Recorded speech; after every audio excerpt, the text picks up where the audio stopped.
we go.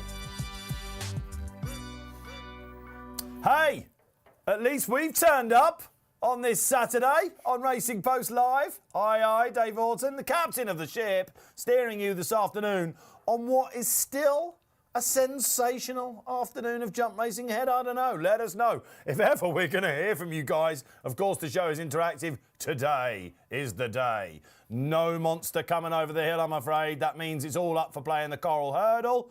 Guess what? Yeah, breaking news. L'Homme also out as well. My lord. So we've already had a walkover at Ascot as well. They're coming even out at Haydock because it's too fast. So that should be fine. At least we've got our blue tard up there, haven't we? My goodness gracious me. And at least we've got you guys as well this afternoon. In association with Betfair, we take you right through to the 3:35 of staying handicap. Chase up at Haydock as well. Grade 1 action coming at 3 o'clock. It is the Betfair Chase. A small but extremely select field. Barry Orr is up there today. If you're there, go and say hi to the Betfair team, the great man. Movember, of course. The beard is coming on, isn't it?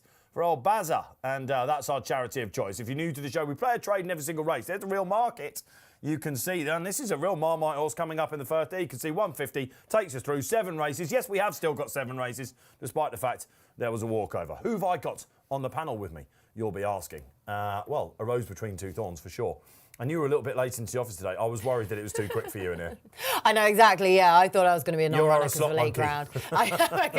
I'd be trained by Venetia, wouldn't I? Yeah, well, sure. quite. Let's not go there. Look, we'll be taking it. Edward Stone, of course, came out.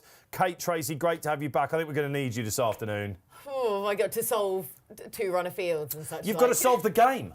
You've got to solve the game whole problem. It's on you today, Kate. No pressure, but I am the answer that the industry has been looking for. Quite right. There's the rose then. Here's the thorn. The big bear is back, as promised. Lucky we've got some time in between races because we're going to go power ranking crazy, aren't we, for people out there today? And I don't know, there would have been some movers and shakers in that, of course. Graeme Rodway joins me back. Lovely to have you back on a Saturday afternoon. Yeah, hello, Dave. A little bit deflated. You are, aren't you? You are. He was walking around the office today. Yeah. I'll tell you what, a head in his hands, he wasn't sure what to do. We had a sinking feeling about L'Homme coming out. Of course, the bombshell news that Constitution wasn't going to go over the hill at Ascot. Yeah, this is a disappointing day, isn't it? Can you remember the last walkover at Ascot? No. No, I don't think I've seen one in my lifetime. I've seen plenty in the point-to-point sphere, but when horses just don't turn up. But yeah, it's a very disappointing day, isn't it? Let's make no bones about it. It's not a good day for the sport. No, it's a bad day for the sport. It's great always, though, when we have the drone pilot himself here, deputising for Barry Orr. Last time he was on the show, it was sensational stuff from Marc. Hyrhorskyj. How are you, my man? Yeah, I'm very well. Saw the great man. The beard is looking well at Cheltenham last weekend. Did you enjoy yourself on the Saturday? Yeah, took my missus there for the first time. She loved it, yeah.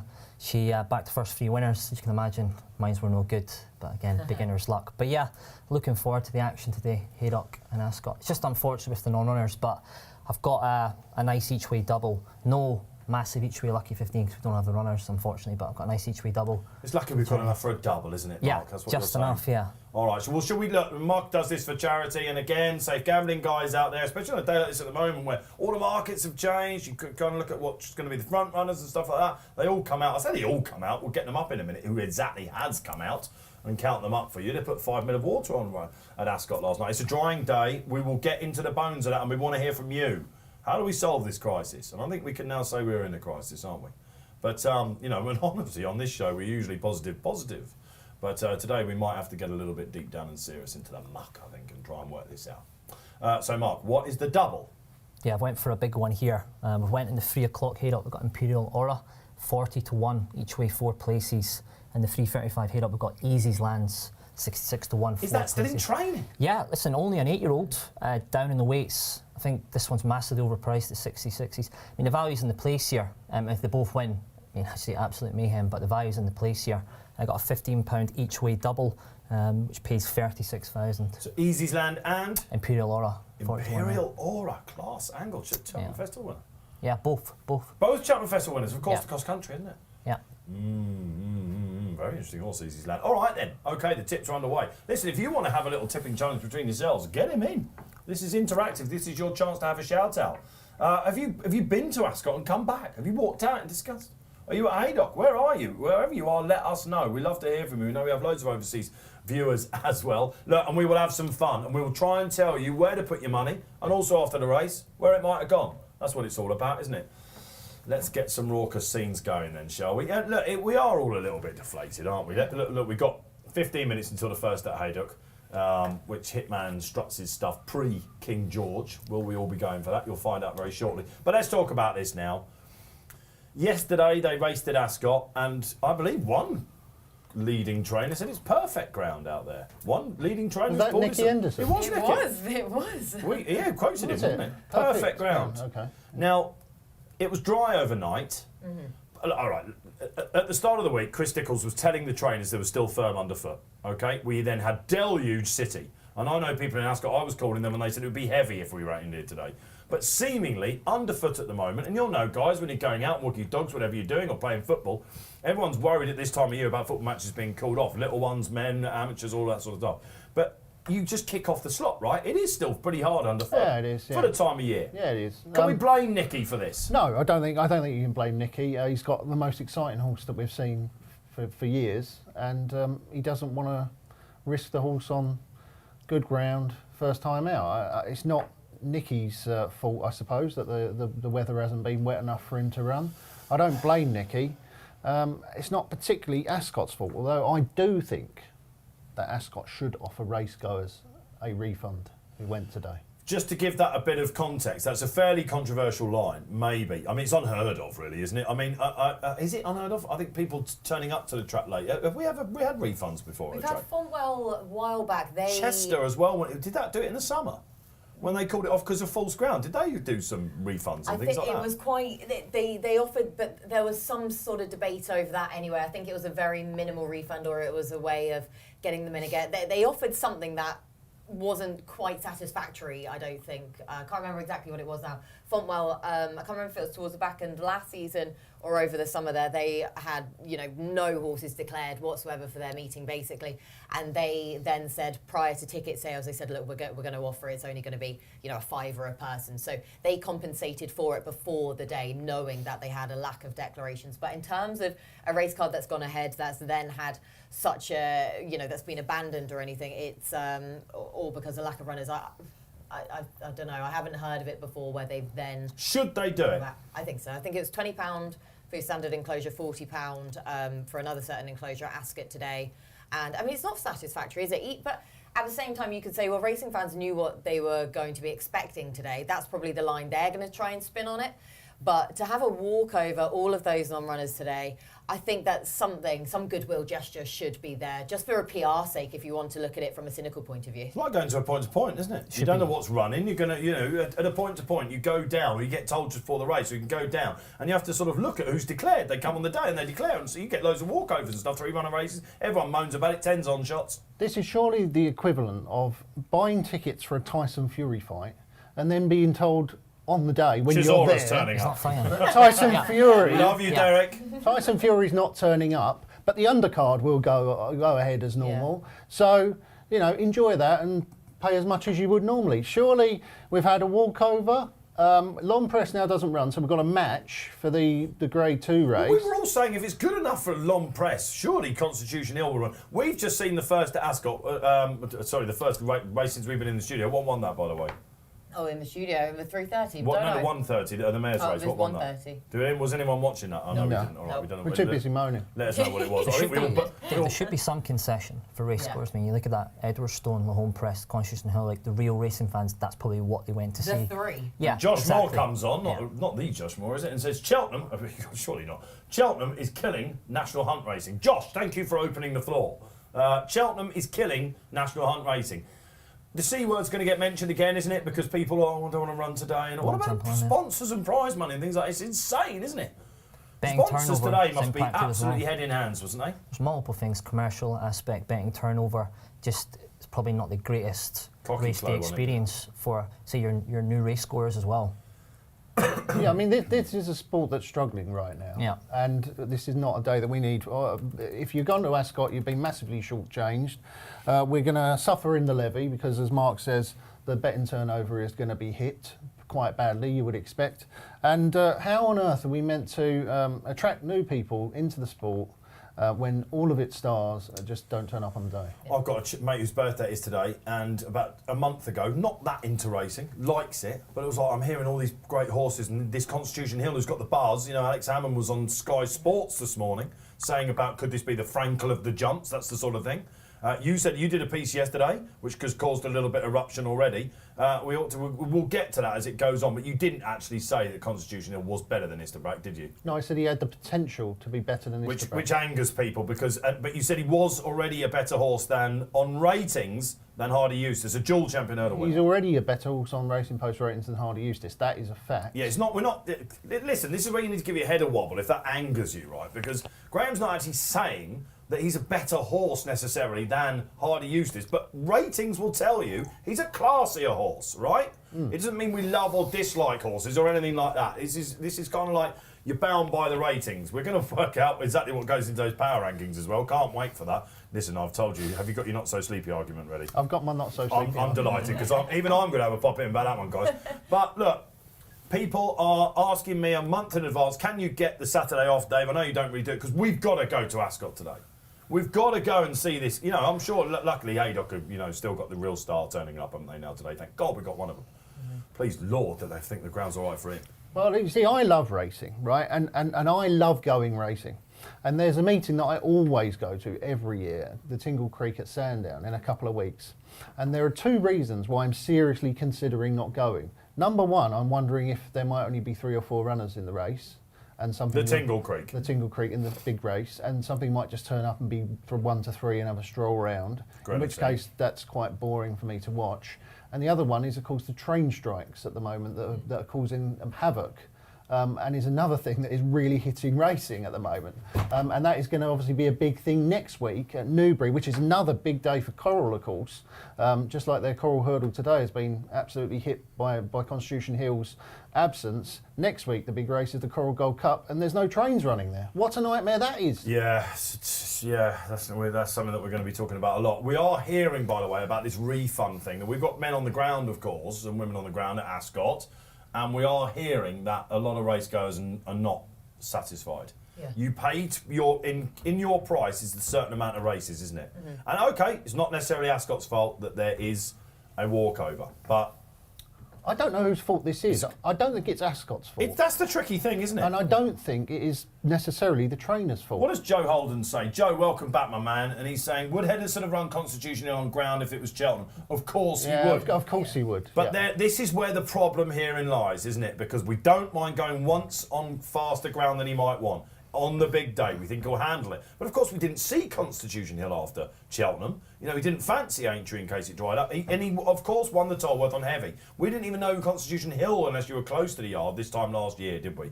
So he is maybe a horse that we're not going to be seeing racking up these, going around the place. And you're going to have to sort of map him out. Where does he go now, by the way? Is it Betfair's game? Could do.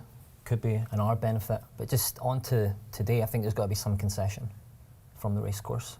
Because those people won't come back. So you're going to see, basically, we've got Sam Hendry, poor Sam Hendry, came in this afternoon and the keyboards at the Racing Post are steaming. There's only one of them out there, actually.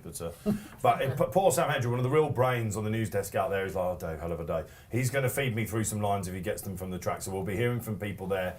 And okay, Joe, yes, he probably would have done, but it's a long season ahead, and Graeme says you can't blame him. What if he did jar himself? You wouldn't forgive yourself, would you? So it's a sticky situation we're in. Is it because it's all about the champion hurdle? Could he, what's this Chris Cook, our front runner? We will get to the first at Haydock shortly. We will talk about this, but Chris Cook, the front runner, in one of his front runner emails, if you're not subscribed to that, you really ought to be. Graeme said, if a way to get people. The field's slightly bigger at Cheltenham, right? More competitive racing. You've got to have run at least 90 days before to have made the Cheltenham Festival. Yeah. I can see, because like you say, we need to take, it feels like we're getting to the point where our backs are so far to the walls now that we need to take some sort of drastic measure. And to be fair, he did put in the caveat of grade 1 races though, wasn't it? Why you should run him within. 90 days and so many times that season going into the race.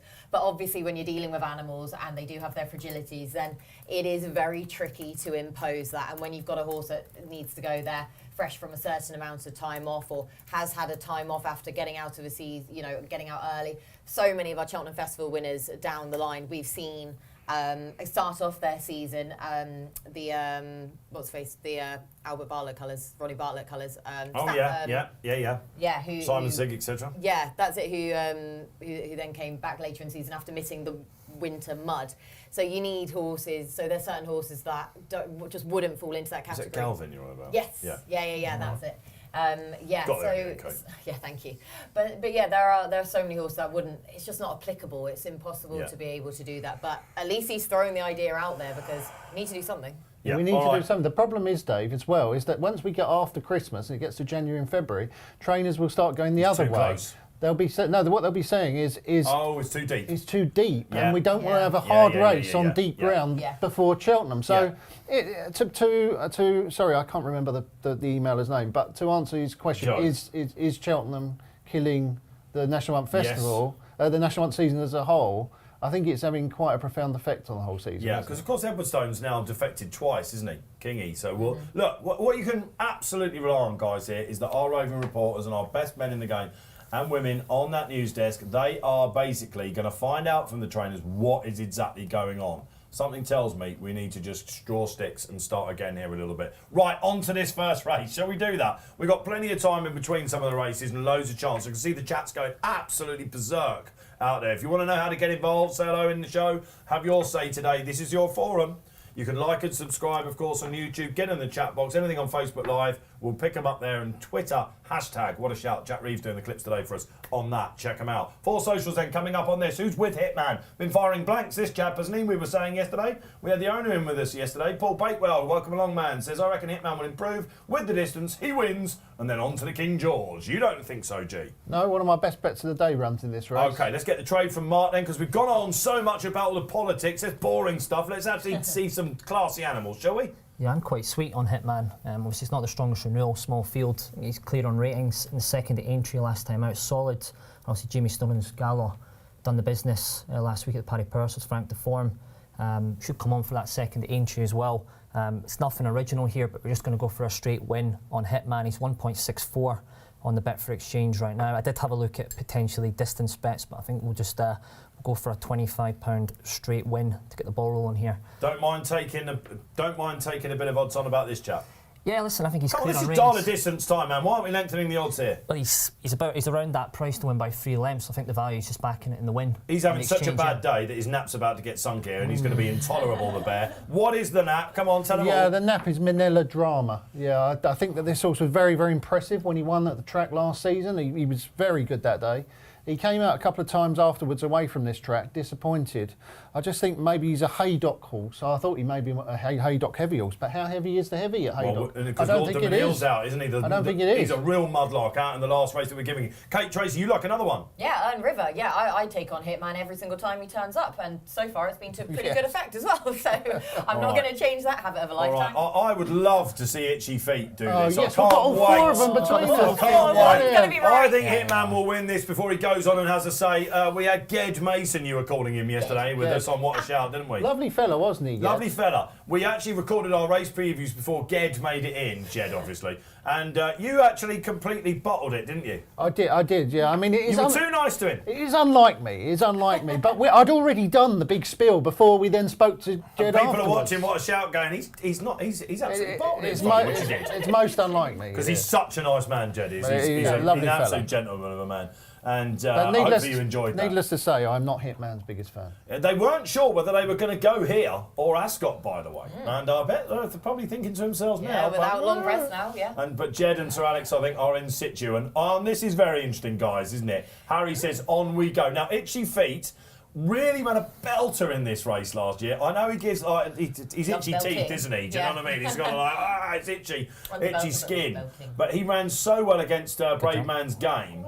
I'll tell you what, Manila Drama had a little think about it, but Brian Hughes has got him nicely there. Earn Rivers just off them as well, biding his time. In touch with lead, as you call him. He's a little bit fresh, but Kate thinks he'll be coming out on top here. But Hitman from the front, no problems about the jumping nicely. The stamina, jumping nicely. You've bottled the go in the distance. I would have lengthened my odds on this. Yeah, he's 1.44 already on the Betfair Exchange, but I mean, I'm happy to back this one at around 4 to 6. Don't be confused. Itchy Feet has changed silks since last, which is very harsh. He's jumping beautifully. Nick Brown's inherited a very talented horse who wins lots of money.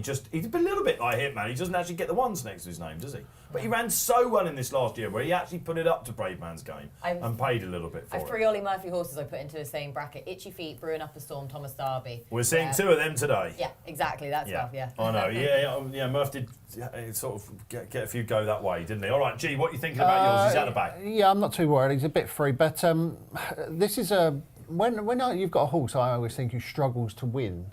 The best thing to do is just to bounce them out in front. Yeah. Well, absolutely. Because he can't think about it, can he? Can't think about it. Yeah, I totally agree. I have a friend actually who owns a horse, or owns part of a syndicate that runs a syndicate that owns the horse called Forstinovic, and that horse. Blimey! That's one of those, isn't Every dog has his day. Yeah, he has a terrible habit of finding one to get beat. So last time out at Chepstow, I said to him, well, why don't you just try and jump him off in front? And sure enough, they jumped him off permanently, he won nice. It's 5.1 the goings to get Haydock. That is proper soft, verging on heavy ground, and yet Lord Manil doesn't run. Well, what do we make of Appletar's chances, guys? We want to hear about that as well. The Gold Cup winner, scintillating, imperious Gold Cup winner comes back out. Itchy Feet maybe just had to think about that one. They're about, Marc, with the circuit to go, he's about 4 lengths in front, Hitman. Yeah, he's 1.41 around 2 to 5 mark. Manila Drama's 9 to 2.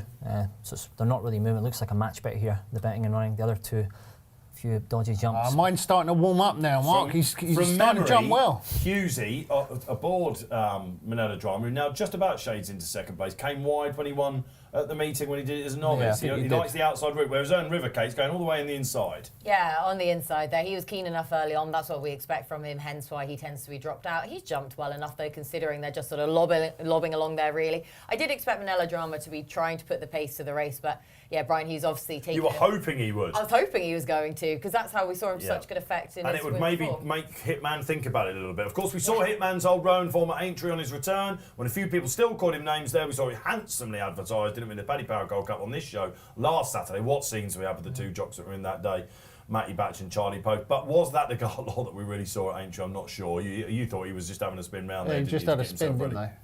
Yeah, and it worked. Okay. Yeah, it worked. And it worked. Jamie Snowden is having a really good time of it this winter season, isn't he?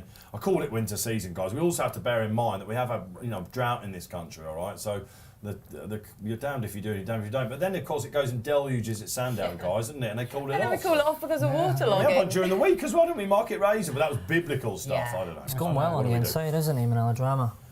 Live danger here to the favourite. I'll tell you what, this is reminiscent of Corto Star here, isn't it? Oh, as soon as I said Dave walks into one. Good old Dave curse. Oh dear, okay, the Dave commentator curse has stuck. But if you're on Hitman, Marc, what are we saying? Still under 2s on? 2s on, slight drift. Manila Drama's 4 to 1 and running here, 5.2 on the Betfair G-Rod's Exchange. warming up. I'll tell you what, Kate, I'll keep looking at Earn River and I'm just thinking, what's the day for this odds? Charlie Hammond he's kind of just, it's a freebie for him really, isn't it? Because they've probably got a plan for him down the line, you would imagine. And he's thinking, if there's anything wrong with any of you, I'll come and pick it up. Oh, yeah, exactly. That's it. If they make the mistakes then. I mean, even when he fell at Aintree, he's just blindsided on that occasion. It was a pearl of that fall, wasn't it? Yeah, it really was. So Hitman's starting to think about this now in front. He is just starting to put down a bit more, isn't he? He's not quite maybe well, hang on, we've got Hitman versus Itchy Feet. Yeah, we've got 2. This is a warriors. This is 2 boxers running around the wing without landing a punch, I think, isn't it? Yeah. Now Brian Hughes senses his chance. He's going to come come Brian Hughes against Hitman. Away you go. He's going to try and make Hitman think about it. Come this on. is what happened in the race though last year, guys, when Itchy Feet moved up to Brave Man's Game, who basically did what Hitman's doing now. Itchy Feet can't get to the front. 2 to 1 Manila Drama. Come on, Brian. 2 to 1 now, Manila Drama. He's coming stand side, which he loves to do, Brian Hughes, the Come Chelsea jockey. Harry Cobden down the middle. Earn River not done with. Itchy Feet is thinking, well, all right, okay. He's thinking. Fair enough. He's thinking maybe I'll slow jump from that him. was long enough for you. Okay, so the outside of Itchy Feet is doing it. But in a moment, Hitman is having it all his own way still. Hey, I tell you, he's controlling the race, this, isn't it? But you've got to eyeball him to make him think about it, You have to eyeball guys. him. You just have to throw it down to him. Get him over there, Brian. Come on, we want the distance, Harry. Let him go. Throw it down to him. Let the anchor go. Handbrake off, Harry. Itchy Feet's just struggling slightly. It's a classy model. Handbrake, Harry.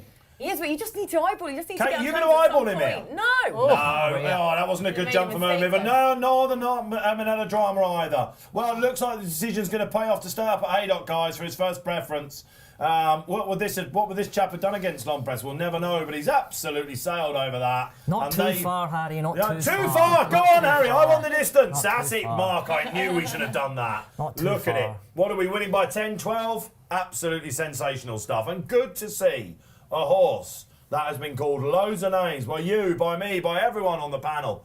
Get his head in front handsomely as well. The King George dream for connections is very much alive. There's Sir Alex there, look in the paddock. Great to see Sir Alex there. Marc, just tell us about the story in the race. Did he ever go bigger than Tuzon? It was a good ride by Harry Cobden. I mean, he's treated short on the BSP from the off and nicked a few lengths at the start. I think he was in complete control. Another drama came on sort of on the stand side, made his effort, but just sort of tailed it away. He did go short around 7-4 and running for decent money, Manila Drama, but Hitman done the business, get us off to a winning start today. Hitman gets us off to a winning start. Some of us knew. I mean, I can see why he tried to take him on, but he sort of he couldn't get to him, could he? He wasn't classy enough to get to him, was he? No, Hitman just in a different league today, wasn't he? He jumped very well, didn't he? Out in front, Hitman, and yeah, they found a good race for him in the end. I still don't see him contending in the King George, but good luck to them for having a go. Yeah. It was a smart ride by Harry Cobden, keeping him away from other runners as well, wasn't it? Yeah. Yeah. Hang on a sec. I'm getting something from Paul Nichols coming in about this this walkover, guys. Let's go there just quickly, shall we? When it dried up, I was scared of it because he had Quil Destin. He had Quil Destin that would have run as well. Would have been perfect, but he's had some leg problems, so that's why he came out. I could see it was, but why it was a walkover, I have no idea, says Paul Nichols.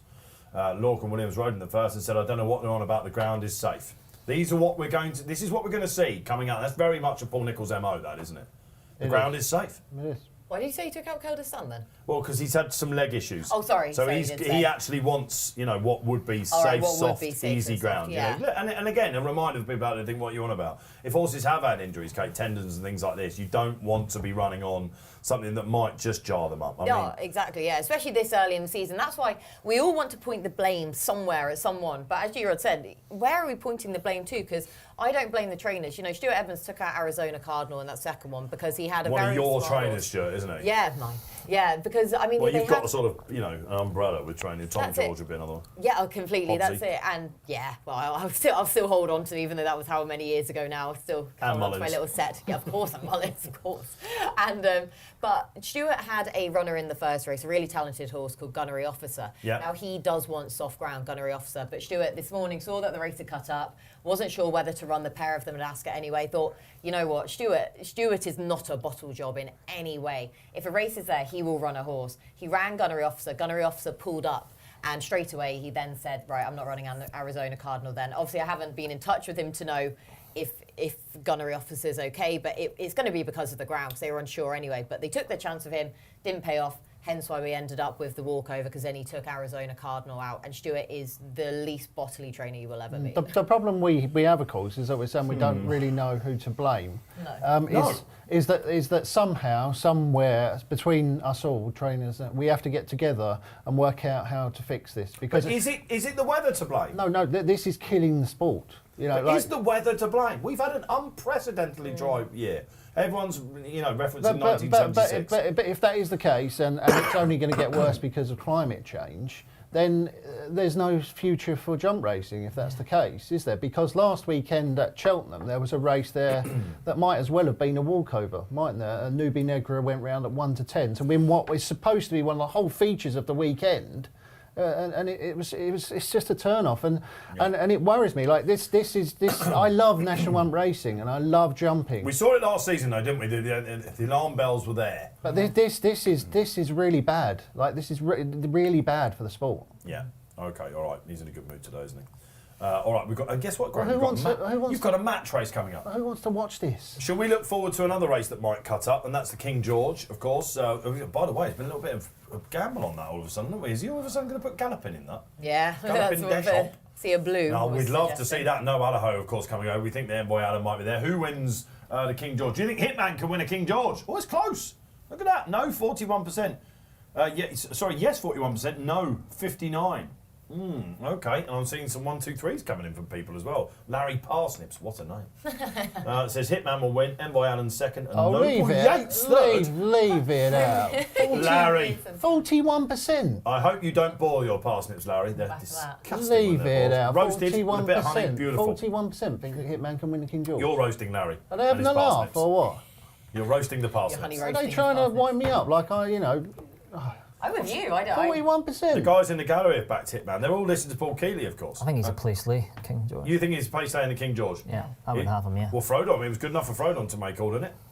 Yeah, but Isn't it? They'll run in from the front, innit? He's not going to get that. Anyway, what price, Mark, on the sportsbook? Come on your con today, man. I'm just loading it up right now. I'll get the bet on for this one at Ascot. Okay, all right, yeah. Oh, well, there is a play. There is a play here. Great to see Cool Cody coming back out, by the way, isn't it? Yeah. Listen, it's unfortunate. We've got the home Preston on runner here. Do your job. I thought that was interesting. Would have been a good opportunity for Liam Harrison. Been impressed with him, young rider. But, you know, I'm going to take a chance on Cool Cody here. I was unseated last weekend when I was at Cheltenham. I think St Calvados, obviously on form's the one to beat. I was impressed with Sandown in April. I just think that the jockey booking, I mean, he's too short for me. Hang on. Well, that amateurs versus We pro, love I think Maxi in What this do you say studio. now? I just think from a All betting on the point of view, Maxi. Magic Maxi. Magic Maxi. from a betting point of view, I just think there's more of an edge there. I think Adam Wedge is a really, really top rider. If this gets tactical, he's the one I want to be on here. So at 3.75, I mean, I'm happy to take that. I think that's a fair price about Cole Cody here. So that's going to be the trade here on the Betfair Exchange. We're going to have a £25 win. It's roughly around 11 to 4. Okay. St Calvados is one to beat on form, but an amateur versus pro, I wouldn't be tanking in at 1 to 4, 2 to 7. That. It all depends on what sort of Cool Cody's going to turn up, guys, doesn't it? Yeah. Of course, the Paddy Power Gold Cup winner was pulled up last. He didn't basically get near the front, and he's I don't know whether he sulked a little bit or what. But it was great to see Evan Williams on his Twitter account. I saw it later on that day when I was going home. Cool Cody was already back and having a roll around. He's done a day out since and all that sort of stuff. In fact, he might have gone to Newbury this week to have a little gallop around, actually, from memory. You can go on to that and find out. I don't have the time to do it, but he's okay, and Evan's there as well. St Calvados. I think Maxwell may be being run away with to the start. Hang on. Listen. What we're seeing here, pictures on Sky Sports Racing, actually, from Ascot, where the sun is shining. I said, wouldn't it be funny if there was all of a sudden a deluge now? Yeah. Nicky's pulled out his runner in the bumper as well, hasn't he? Just for good measure. Just for yeah. But he's full of himself on the way to post. So I think we know what's going to happen here because Cool Cody does like to lead, guys, doesn't he? Yeah, that was what we were expecting because St Calvados is usually a hold-up performer. We know that he can be keen in his races. Even though he goes best fresh, he is always keen then when he's fresh as well. And we could see that 2 King Georges ago with that well-documented ride under Gavin Sheehan where he basically sort of released the handbrake far too soon. Yeah. Got the whole race racing In way the King too George. soon in the King George, Yeah. And that's basically part of that was because how keen he was earlier on. So He loved the ground though, St Calvados. Oh yeah, he'd love bounce it. off this. Yeah, good ground is what is so key to him and being fresh. So, but it is just if Cool Cody gets an uncontested lead, I just hope he doesn't run away with. No, I wasn't shaking my head at what Kate's saying. I was just shaking my head because Mark on his screen is just showing me that they've Something shortened crazy, Hitman. yeah, something crazy. What price is Hitman now for the King George? He's as short as 7 to 1 in places for the King George. Can you believe Give me it? some contacts in that. Galloping 9 to 4. Yeah, Brave Man's Game. We've got, just give me 1 sec. Favourite. We've got Brave Man's Game 5 to 4, Gallopin's 9 to 4, 11 to 4. We're 9 to 4. Hitman's into 7s. And just on obviously Constitution Hill, he's 4 to 7 with us in the sportsbook. He's up against Epitont as well. I mean, are they both going to run? You're basically giving them the carrot and saying, if you run, Nicky, you're going to be an odds-on shot. This will be all good. Newcastle next week, one of your feature races. Well, Not So Sleepy 6 to 1, Nappers Hill. Is he going to run them both against each other? Another mention of Not So Sleepy. Hold it. Hold it. Graham's favourite horse, of course. Oh, boy. Anand Gurung comes on and says, why on earth is Cool Cody here? Well, he's lucky he is here, otherwise we're having another walkover. Thank God he is. Thank goodness for Cool Cody. Absolutely. It's the first time he's run at Ascot actually in his career as well, which is interesting. I have no idea what's put up in this race. I have no idea what's going to happen. We're just going to, I'm just going to watch this, and maybe there'll be an in-running angle potentially if they try and take each other on a little bit. We might see something, but the handicapper reckons he's got £8 to find, basically. Cool Cody, who is, we know, a Cheltenham specialist, and you imagine this will be a nice sort of confidence restorer. I'm just going to cheer on Magic Maxi just because I like him. Come on. He gave, what was the horse that he rode in the Paddy Power? Remind me, Simply the Bets. He gave it a peach, and they're off and running.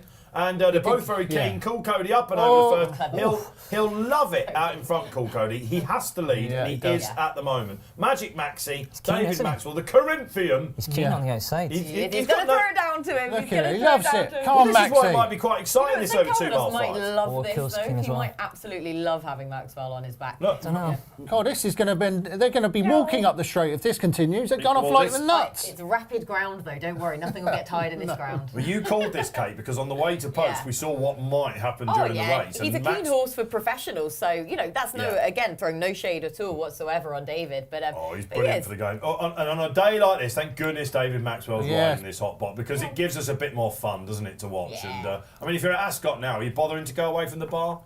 No, 2 to 7 on, and I mean everyone's surely back Cool Cody just for small stakes, haven't they? Just for a bit of fun, like Marc I also hope he wins this because he can't ride him in the King George. He's been banned from riding Boxing Day because he has for us to lose his family. Basically, he said. Oh right, really? So he said, "Yep, he's not allowed They to won't ride let on him. Boxing Oh, Day. They won't let him." The family won't let him do it. Okay. What price is we looking at here? Because he's miles ahead now. St. 7-2, Cool Cody. But you think, has he spat the dummy out? He doesn't like to be led. Let's put it that way. He does St. not like to be led. 1.25. Can I give you a quote from Anthony Honeyball, who won the 130 at Ascot, saying we would have ideally wanted softer ground with Cocky Clo, but it was fine to run on it. It was fine to run on it. But Winning connection. Is he having a dig there? I don't know, but we're going to see.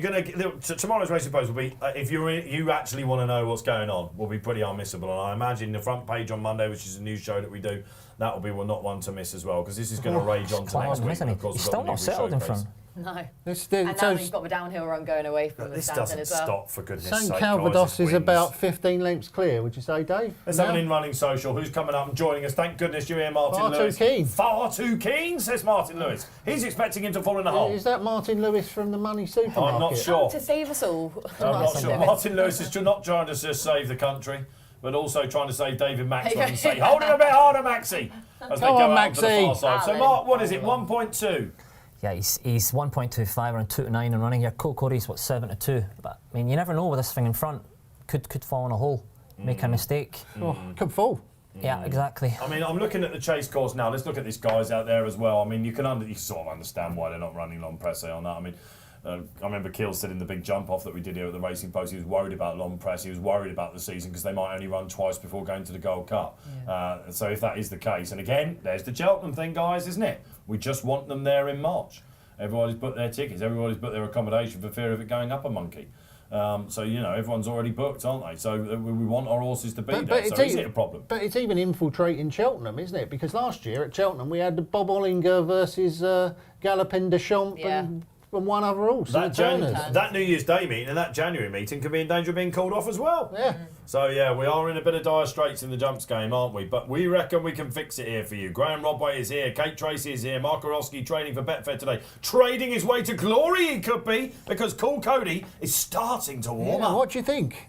I think he's either going to fall in a hole or he's going to pull away here, isn't he? But again, let's get some more in running socials, guys. He's 2's on now in front, so they're sure. I like these in running socials. This is a new thing, isn't it? Prometheus It's going comes to be a on. 5-minute final furlong. It's going to be proper Towster we're looking at here. Okay, what are we, 4 out and he jumps in 5. But Cool Cody, I don't know, he's just been great, isn't he? It's 5 out. Adam Wedge is brilliant at this as well, isn't he? Yeah, he's great Wedge judge. is mustard. Go on, Maxi. I'll tell you what, Maxi, 4 out. He moved down in there. He's Cool confident. Cody. Cool Cody just doesn't like horses in front. Look at This him. is 3 out. I think this is Well, 4 give out. some help here. It's 3 Come on, out. Maxi. Yes, it is 3 out. Oh, he's over that. Okay, Cool all over Cody, now. this is all It's all gone. over, yeah. Come on, Maxi. Oh, Come on, Maxwell. Maxi, says Graeme Rodway. Come on. Max to the max. It's another I imagine one. A lot of people would have done multiples on the way these mark. Okay, this is 3 out. He's Right, over. there we go. Yeah, it's all over. And if he gets 3 right, to he's go. won, It's isn't he? really good on Sky Sports, by the way. Yeah, that they have They the number all the. Come on, Maxi. Really helps. Yeah. I tell you what, this horse is walking. He is Come on, side keep him to up, side, keep though. him Come on, come on. Oh, he's Wedgie. stopping. Cool Cody's This going. is going to be a thriller. This is a thriller. Come remember. on. Oh, he's Go on, walking. Maxi. Absolutely walking, St. Calvados. Give him a hand. Here comes the Give him a Cody. hand, David. And very wisely, Come Adam on. Wedge. I'll tell you what, Oh, this he's is gonna be stopping. another- Come on, Hyrhorskyj. He's stopping. Come on, He's Maxi. trading his way to glory. Look at Come that. on, Flippy floppy. Come Cool Cody takes Not his too measure. far, not This too is far. unbelievable. Not too far. What do you mean, what distances have you done? I don't know, we should have gone the distance, but... Absolutely all the way, Cool Cody. And I'll tell you what, the people at the track would have backed this because it's odds, isn't it? You're looking at it and At they're the going, let's last. just have a fiver on this in the home. This is great to see, isn't it? Flown it. Not I too tell you what, we far. only need 2 runners. Not too far. That's all we need in races. That's all we need. More matches, please. Listen, it just goes down the fact. I mean, there's nothing wrong with David Maxwell as a rider. It's just amateur versus pro. I think there is a big edge, and he couldn't hold him early on, and that's what's cost the horse in the end. And that's why we have one of the best young traders in the business sitting on the panel at the moment, Marc Hyrhorskyj. Well done, my friend. I saw someone, it might have been Larry Parsnips actually, or someone in the chat earlier said, I'm only here for the GOAT, Marc Hyrhorskyj. And do you know that he signs off his WhatsApp messages now with me with a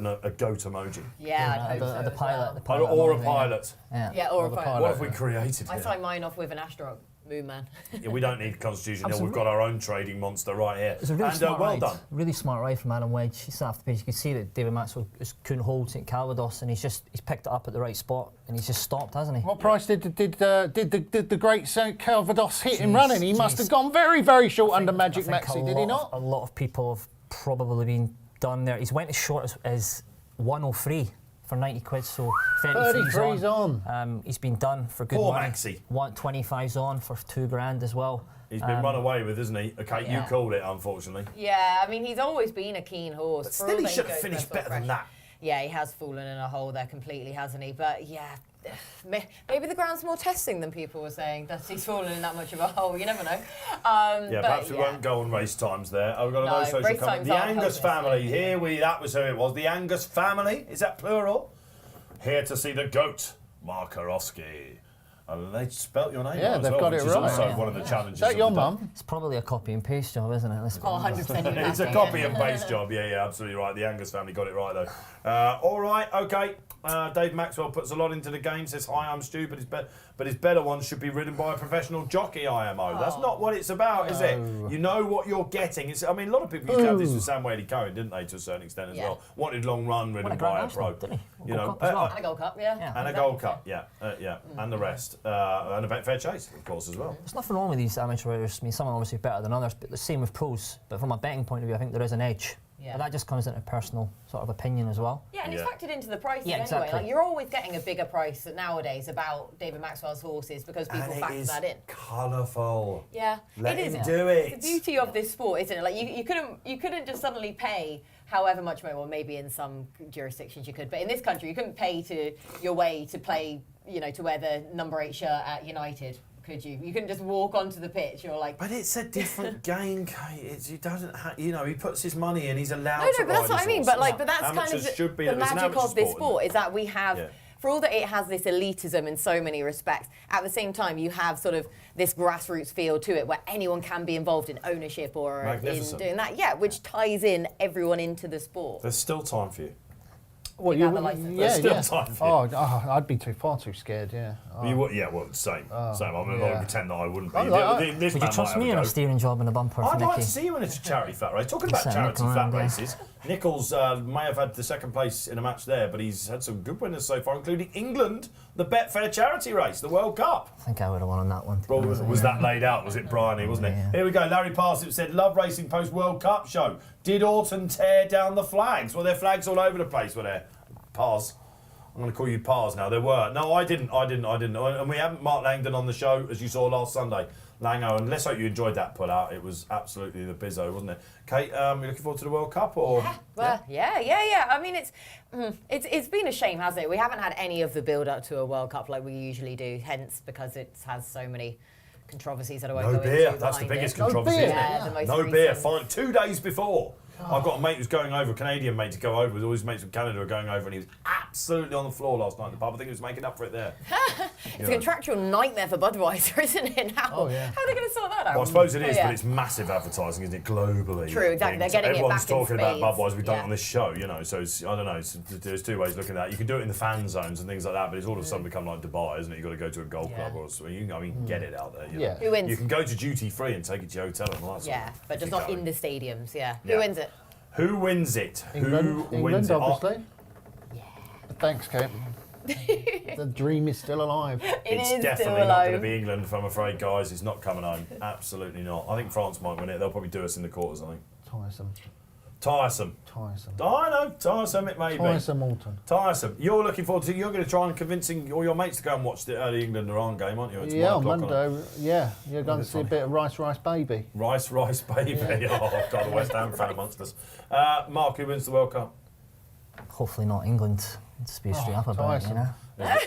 The half Ukrainian, half Scot. The Irish listeners will love that one. Yeah, just being straight, you know. No wonder you're popular. Anything but them, you know. Well, yeah, right, okay, all right, fair enough. Even Wales? England-Wales is going to be a great occasion, and loads of Welsh fans going over. Do you know what I think's a bit of value to get out of the group is Iran. I think they're a bit of an underdog. They're 7-2 on the exchange to get out of the group. I think they're a bit of value there, yeah. All right. Just a reminder that Lango's nap on this show last Sunday was Canada's finished bottom of the group. My Canadian mate was not. I don't think my missus would be very happy. Your missus, of course. Yeah, you're pretty much half Canadian these days, aren't you? Yeah, she will not be happy. Spent the summer there, didn't you? Yeah. Was that Vancouver you went to? Yeah, no, we were in Niagara Falls.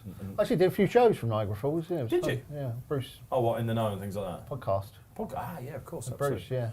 Yeah. Well, you can do. What's the time difference? Well, I think I'm doing it at 7 in the morning. So, yeah, I think we were recording at 12 in the afternoon your time. That's it. You couldn't leave the house, could you? You got COVID about 3 times. Yeah, we got COVID, yeah. And we had they were in my ear trying to get me to get that one. We got done on the testing as well, you know, when you go over the random testing. Ah, there you go. There's the great man himself. There of course, he is, was all over Summergand, wasn't he? There he is, the great man himself. He was happy with his picture, of course. He joined us last Friday. He looks like he's lost some weight. He did a Rodway, actually, and he broke Twitter again. Talking about the 5 days, yeah. Saying Gold Cup, maybe the right thing is to keep it 4 days, but move it to a Saturday. Well, he's right, isn't he? Yeah, a lot of people think you are bedfellows. Oh, yeah, he's right. I mean, there's no way that we should be racing at Cheltenham on Friday and not Saturday, is there? Okay. You've got to open it up to other people I'll as well. leave it there. I'll leave that one From there. a commercial standpoint, you've got to open up to other people because people work during the week, especially in this financial times, you know. Don't blink or look 3 times at the screen, but we've actually got a big field here. Yeah. Are you sure? Are you sure? It is the Betfair Exchange Stayers Handicap Hurdle, one of the well-established handicaps in the calendar up at Haydock. It's an absolute belter, this, and it's been a really vibrant market. I'm amazed that Run for Oscar isn't favourite. It doesn't mean that I'm going to tip him though, Marc Hyrhorskyj. Yeah, just looking at this race right now, Run for Oscar. It's quite weak out to 8.6. This one was short of 7-2 on the sportsbook in the last 24 hours. But there's 2 that I like here. I'm just checking where we could potentially get the best value here. 2 prices that I'm going to put up here. I reckon that Hyrhorskyj's going to tip the one that I've tipped because he likes a big price. Can you try and just get ready to pronounce I'm it properly? I'm just waiting.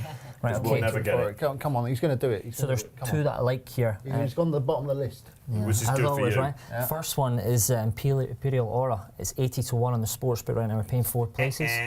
So we'll have 12.50 each way, that one.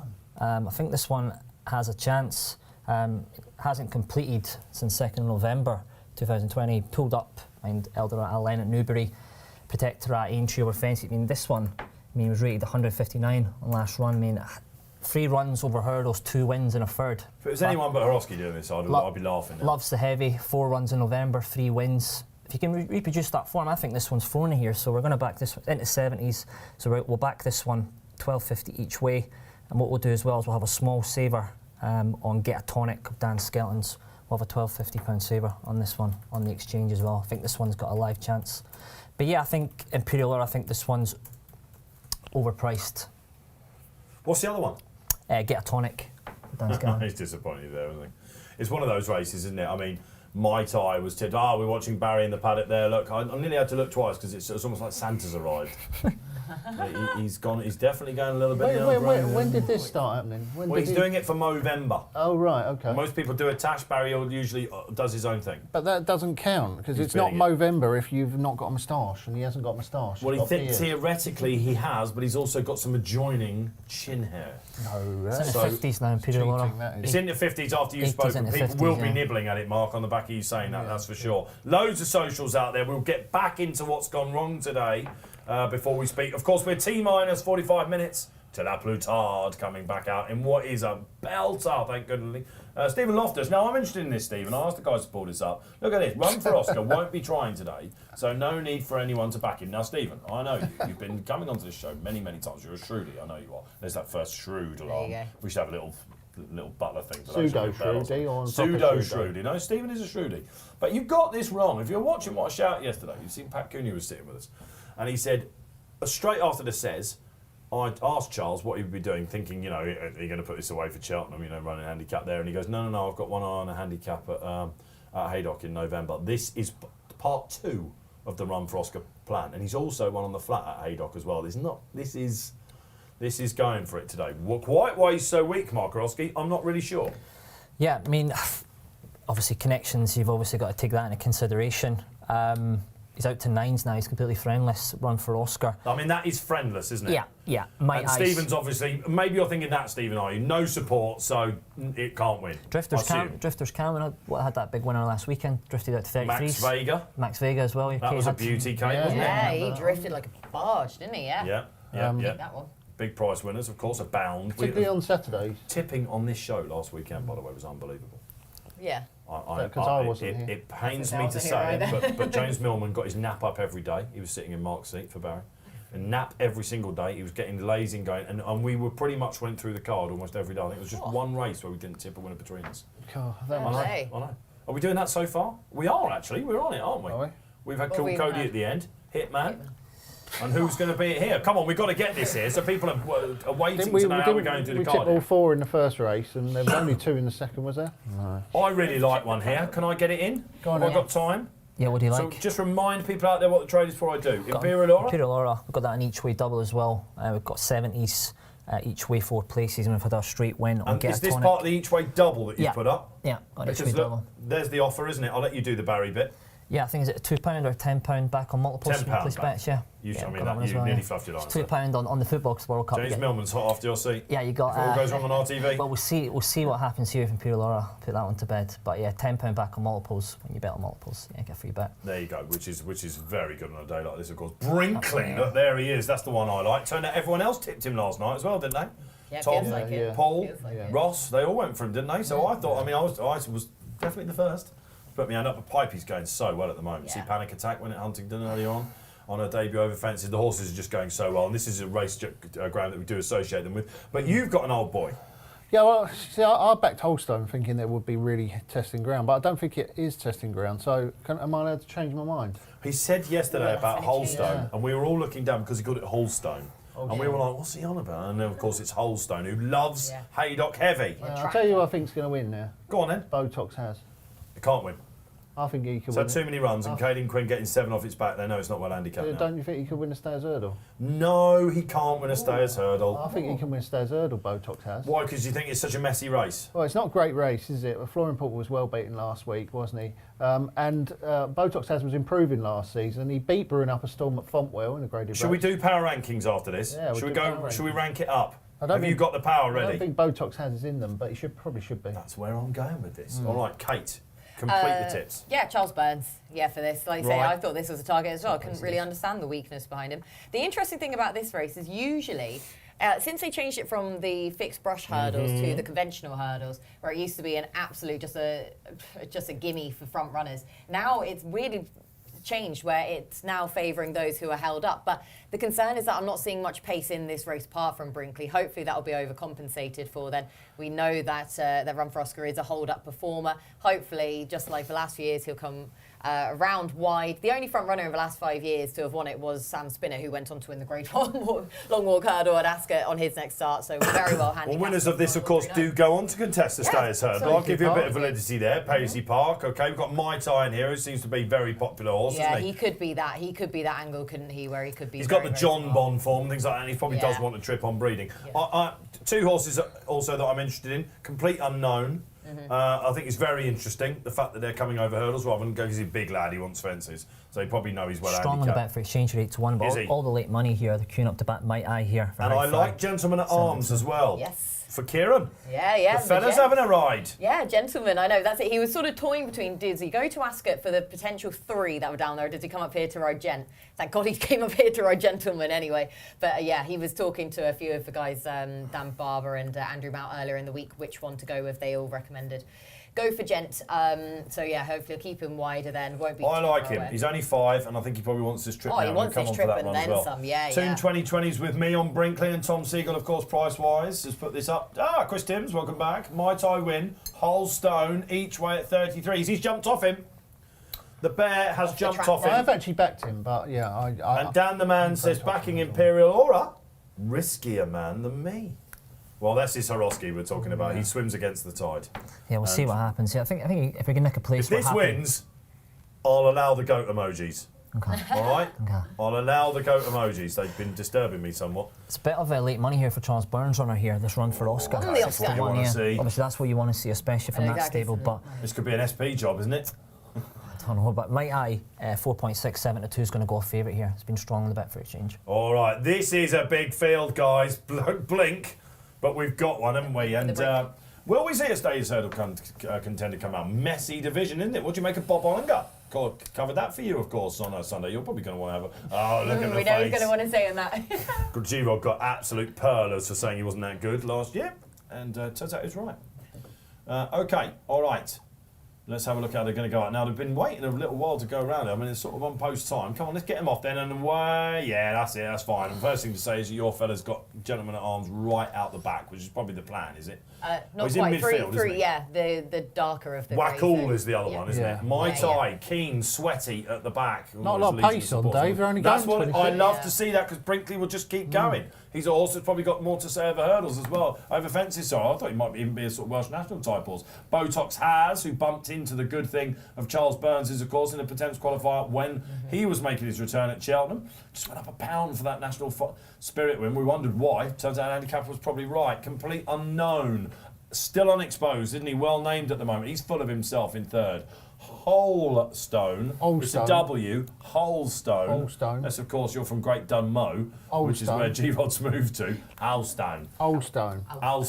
Run for Oscar's got a lovely position. Looking for Imperial Ore. He's a bit fresh out the back, as you might imagine. Get a tonics there as well. What's that in the purple on the inside? Ailey Rose is that? Ailey Rose under Ben Bromley, a young rider going Being places. subject of some support was I've been very impressed with Ben Bromley, so I'm clearing he's very talented. Rode a nice run at Musselburgh a couple of weeks ago. Yes, very talented. he's going to get lots of opportunities. He's got a good record with Paul Nichols, I think, as well, isn't he? Yeah, he's very talented, yeah. Anthony's son, of course, the high flyer, Supremo. Don't know why we call him Supremo, but he is one.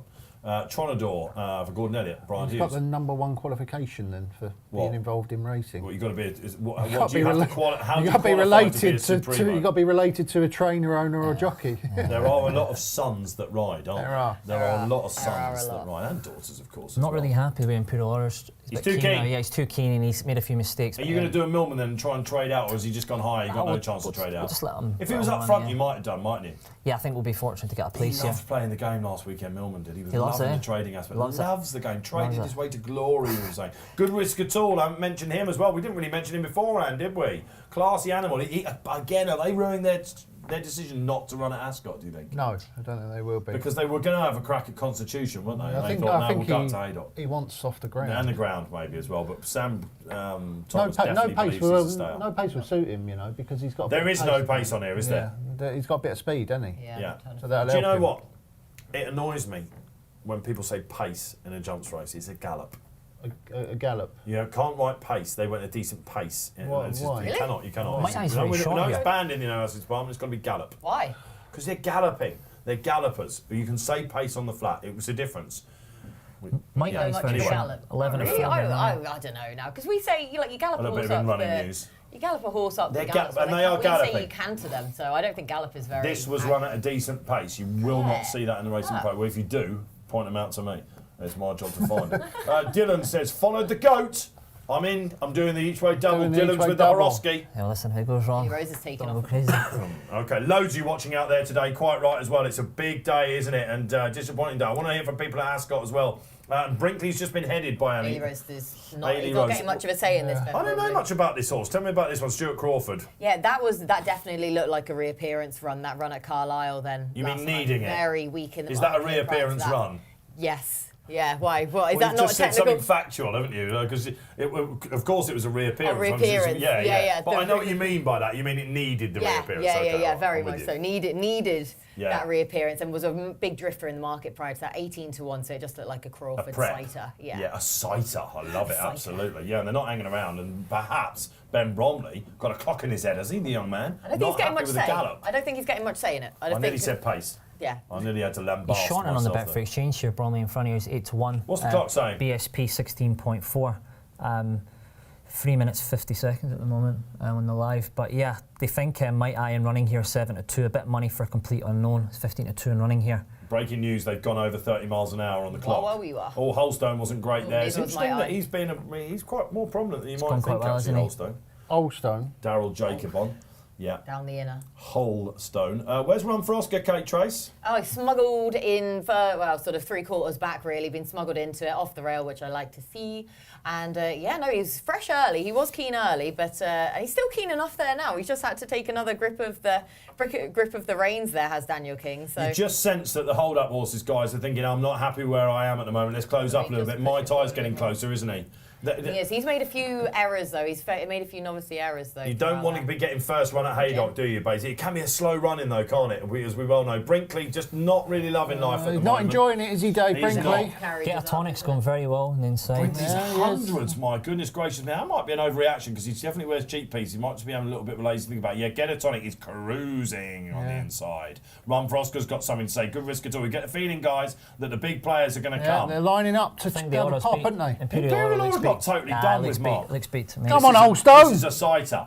Looks beat. Come on, Here we go. Oldstone. Word to mother says Botox has jumping beautifully at the moment up the top. Could this be a real? This would be a huge boost for the Cheltenham Here form, comes wouldn't it? Scotland on the Look at- inside. I think Don't Complete go Unknown's down going to win this, guys. He's coming now as well. Harry Cobden's not gone for him. Byron's been left too. Tronador's only the one falling out of telly at the moment. Skelton's Albie gone Rowe's well. still there. Skelton. Who's calls it? Call it, guys. Botox has. Complete unknown. Run for Oscar's been. Something I on the think right Run part for of the Oscar's track. given him too much to do, hasn't he? Yeah, he's given too much to do and he's gone down Complete the inside. Unknown to is challenge lacking the pace. Here comes Run for Oscar. Come on, Run Come for on, this could be it, Oscar. Kate Tracy. It's a long way home at Haydock. Keep Botox finding has, get a tonic. Ali Rose, Harry. if he meets him running, he Ah. wins. Oh, it's a failure at last. There you Ali go, Rose has gone big. Come on, Let's Harry. hope he's all right. I'll tell you what, at the moment, he's not got the pace. Run for Oscar, he's going to finish third at best. Get a tonic. Here on the comes the inside. Stayers Hurdle Danny winner. Moore is giving it the absolute sinker. Graeme Rodway said, I'm not sure about Holstone on the ground. It will be a Botox House. Where's he going to finish in the para rankings after the weekend? We'll find out after this race. Get a tonic, man, a blinder. Clear second best. Run for Oscar. Just didn't have the pace, did he? And Holstone got you the each way money there. Oldstone ran well, but I think I tipped Botox has. Yeah, I did. said You that as well. Were did. you listening? Yeah. Oh, thank you, Dave. did. Can I have the trophy, please? Yeah, all right, go for it. All right, Thanks, mate. all right, fair enough. Go on then. That's You're a absolutely good wrong, shout you. by Gerard there. 11.5 for the winner, BSP. Run for Oscar's traded quite short. 2 to 5, 1.42. That one's been done for. Wasn't even in the 2.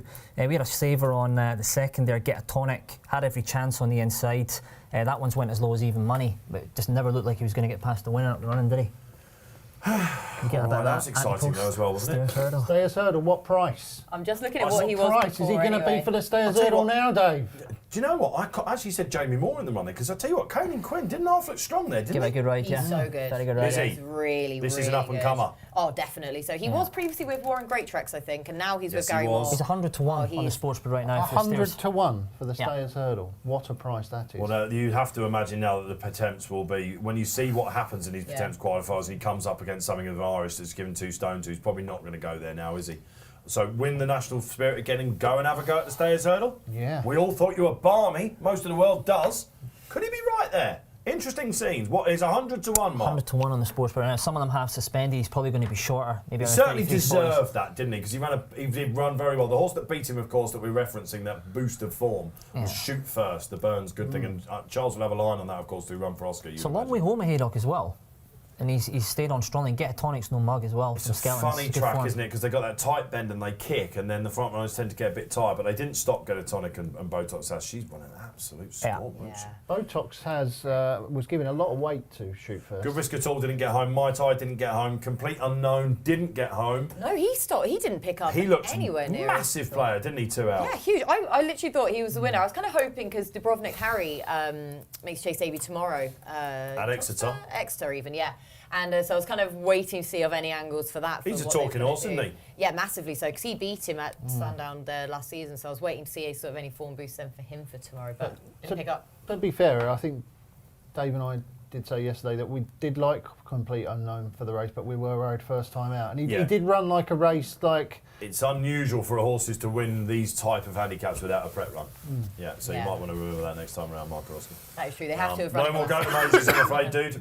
Got one to go later on. We've still got that the other All big right, one to go as well. so we've that got one's- another race coming up at Ascot, haven't we? Have we got more than 2 runners in this? Oh, yes, we have. 4. We've got 4. No Constitution Hill, though, unfortunately. That means Brewing Up a Storm, Mark, is something of a warm order, but oh my gosh, on the comeback trail. Yeah, just gosh, and I just not one that I would ever back. This one's an absolute cash machine for the layers. I actually wanted to place lay this one with Constitution Hill, and I still want to place lay him here. What? I mean, honestly, I wouldn't back Goshen in a walkover. I'm being serious. Just can't be trusted. The lines that the goat is coming out with. For pleasure. Sam Hart, one of our producers, he loves this horse, and I think I can hear tears. Yeah, like for pleasure's no mug, Uhtred's no mug, and obviously brewin'upastorm has already beat Goshen as well. So what we're going to do is we're going to place lay Goshen in the 2-place market here. He's a silly price. I mean, from a price perspective, he's never a 1.34 chance. Then you could bolt up, but from a price perspective, you've got to be taking this one on. That's okay. You can win this for me. wins, we're going to make you wear this. All right. No chance. No chance. Because I still know that Baid is living rent free in your head, isn't he? I done all right out of that. You didn't actually. Do you remember? He didn't. He basically talked up that Baid couldn't win. You haven't had your say on that yet, have you? By the way. No. Do you want it quickly? What, Baid? Did you know he'd get beaten at Ascot? He's no good. I might have mentioned that I didn't think he was as good as a lot of people said that. And you didn't think the race would suit him either, did you? And that maybe Got absolute stinkers for the that race wouldn't suit him, and that maybe State of Rest was not the best horse. in the You Prince should of have come Wales. back onto Twitter the day after that just to see what some people were getting their coats. Let's put it that way. Were they? Oh yes, they were. Excellent. Yeah. But to be fair, Bay Bridge has always been a very good horse, and I just think the ground obviously wasn't right for him in the summer, was it? And Baid was very disappointing, but the great horses find a way to win that race. Frankel would have won. Frankel won it. We're going to get this out of the way, and then before we go to the Betfair Chase, we'll get all the trades out of the way, and we'll see what he's saying, Applutard and all that sort of stuff. But we're going to do the hurdler power rankings in between. So coming up, if you want to get into the mind of the great man, murky old place, I know, but we shall try and do so. The power rankings coming up after this. I was going to double up Constitution and Applutard. I thought that would be, I was seeing over evens for that, and I thought that was fair. What would Constitution have gone off in this? 8's on. Yeah. Oh, and there was a little jiggery pokery about that said just beforehand, because those lovely bookie chaps shortened him up slightly, didn't they? That had nothing to do with me though, because I was through there, but I did hear from the producer he went 1-5 to 1-8, so obviously that affects the rule 4. And obviously you've got the anti-post betting as well, which is unfortunate. But even with Constitution Hill in this race, my idea was that Goshen and Constitution Hill were going to go at it, hell for leather, and Goshen was going to fall away. You got that last run as well. Yeah. Big negative for me. And brewin'upastorm's already beat Goshen. For pleasure's no mug, Uhtred's no mug either. I just think at 1.34 in a place, we take a chance. I think he's too short. All right, so laying Goshen for the place, going for glory, because Baid is living rent free in your head. I think he might throw. He just can't be trusted. You need the big one, don't you? Listen, he could win by 10, but you don't know what's going to turn up. You couldn't be tanking this at 1.4. I would suggest, Kate, that the issue if you're with Goshen is perhaps, I'm finally started calling him Goshen, by the way, rather than Goshen. It's for pleasure, isn't it? Because he's only got one way of running. Yeah, you don't really get much say with for pleasure, do you? He has become more Does Goshen amenable. truly stay this trip? I think so. Yeah, I think so. I think your top juveniles do want a trip then in time, and I think the trip's no bother. I think the ground's the biggest concern. They're not for all him. the same, though, are they? I mean, they're not. No, I agree but with generally that. speaking, like your Defi As a rule of DeSoys. He didn't get home in this last year against Buzz. He looked a big player, albeit on. That was good ground last year, wasn't He it? fell away quite tamely. This thing's nearly favourite now. We all Goshen on forget the that this exchange. meeting was good ground last year as well. I think Goshen is by far the most talented horse in the race. There's no doubt He's about a that. power ranker, isn't he? Yeah, he's actually number 4 in the hurdles power rankings. Before I was told to take him out because he was going chasing. So I was asked if I That would didn't work out, take did it? him out of the The hurdles fact power that they rankings. have said straight after that. Do you remember, Marc? We covered that race, didn't we? We were in for that, Kate, as well when Goshen made his chase debut. Yeah, I can't remember who it I was was. somewhere. I watched it anyway. I'm glad you were somewhere. They said, well, we'll wait till the ground softens up. We're going to give him one more run. I can imagine schooling hasn't gone great since, because here he is. Unless they're looking at this and thinking, we might pot hunt between the two. I don't know. Maybe Fences isn't Tony. I think it's soft ground. I think they said that they're going to go chasing again, but the ground has to be in his favour. We know how key that is for him nowadays. It's He just spat out the ground. dummy a But bit he's last here. time, didn't he? He didn't look like a chaser to me. Oh, see, I thought he jumped Did you? beautifully. No. I He's thought he an jumped ex-flat really horse, isn't he? clever. They don't all graduate, do they? No, but he is. That's it. Like I say, they don't automatically graduate, but he's son of Authorised. Authorised sires some of the best jumpers about, e.g. Tiger Roll. But I thought his jumping was beautiful early on there. He was measured. He met them so well. I don't understand what actually went wrong, because visually through it, everything, he was jumping cleanly. It's stopped. Goshen, isn't But it? he just, I think he literally went out to stopped. get the lead, He's Jamie, a on the nutcase. inside, and he didn't Yeah. meet the first great, and they went past him a bit, and it was clear It's like he he sulked, but he did just- like he sulked a But bit. he didn't make mistakes. It worked for Cool Cody in the last Oh, race. don't get me wrong, I love Goshen, but he's a nutter, isn't he? Right, we've got an even money shot here. What price is brewin'upastorm, Marc, at the moment? Just showed above that as usual on the exchange. 2.14. Like on the Goshen, there's no disputing he's a talented horse, but from a betting perspective and a price perspective, you just think he's too short because he just can't be trusted. You don't know what Goshen's going to turn up. I mean, he could be trading maybe 4 to 7 after 2 hurdles if he settles. But if he starts pulling, what's he going to be? An 11 to 4 chance, 7 to 2 after 2 hurdles here. That's the way that I'd look at it. So I'm just taking a chance at 1.34 in the place. I think he might. I just can't trust him, the price. But yeah, he's 2.26 for the win, for pleasure 15.5. That could have been another angle there because this one's likely to go in front. Could have been a back to lay. He's 15.5. He's 14 to 1. I mean, I'd rather be on for pleasure at 15s than be on Goshen at 2.18 from a value perspective. Anyone back in brewin'upastorm? I don't know. What do you mean you don't know? Go on, because this is interesting, because I think a lot of punters will be have said that today when Constitution Hill came out. Am I going to have to go to Ascot and back brewin'upastorm? I know, that's the thing, because I thought that was an absolute gift of a race against Eton at the first in last time out at Aintree in that hurdle that he had won the previous year. And then he's just a horse where he just doesn't get out of his own way. And he jinked going into it. Sean Bowen had no chance. We got shipped out the side door. So unsatisfactory because you want at least a run to know exactly how they would have then fared. And I thought it was such a weak race. It was a gimme for him. So I feel like obliged to side with him again because to make up for last time out. But I think that, I call him Goshen. I feel like Goshen is clearly the most talented horse in this. It's just whether or not the ground's going to be on the quick side for him again. He should be happier over hurdles. I don't know. I just don't know what to do. No, it's like, do you want to play it safe and back brewin'upastorm? Or do you want- Let's face so, it, we are also having to rearrange our thoughts with this race. You've got it easy because we're always going to have a target on Goshen's back. Yeah, it's just he can't be trusted from a betting point of view. I think the more safer option is brewin'upastorm, and at the price, it's just like if Goshen was a 10 to 1 chance, you wouldn't be laying him. But he's near enough favourite here. It's just from a price perspective. They have jumped off, and the interesting thing to say is for pleasure's taken a lead here from Goshen, which is quite interesting. Let's get some socials in as well because we can go on. Sam's been keen to get them in, and that means you've been out there. Paul Bogan says, I must be mad, I've done Goshen with a save run for pleasure. So you think the pace will hold up? Interesting. I quite like that too. I must be mad too then. I did Goshen too. You're always Sam Hart out there, all taking on the goat. Okay, what else have we got? Anything else out there? The pleasure's going front now. One more. Will, welcome back. Come on, the Goshen for parity. And I'll tell you what, finally, for pleasure's done what he loves to do, Kate, and he's out in front. Oh, yeah, he loves it. Is he niggling Goshen already? No. Yeah, that's wishful thinking. He's weak on the exchange. We should have goat cam for this race, shouldn't we? We should have a goat cam on Marc throughout this race because his professional reputation has just come on stake. He's doing a slight hanging. If He's Goshen doing wins his this by leaning 5, to the right. goodbye, Marc. He's an absolute nutter, isn't he? Oh yeah, look at him. that's He's what I'm saying, you hanging can't into trust the him. rail. He's an absolute nutcase, but we love him. We All right. do love him. A quote from Paul Nicholls coming through. Hitman not absolutely certain to go for the King George. Oh. Which is quite interesting, because they got Brave Man's in it, but they are different owners, of course, aren't they? Yeah. So, and Jed, I know, and you know, he wants to. He pretty much puts his ticket for King George to go, isn't he? So, be surprised if he didn't. But they have to find a new rider. He's not jumping well, Goshen, is he?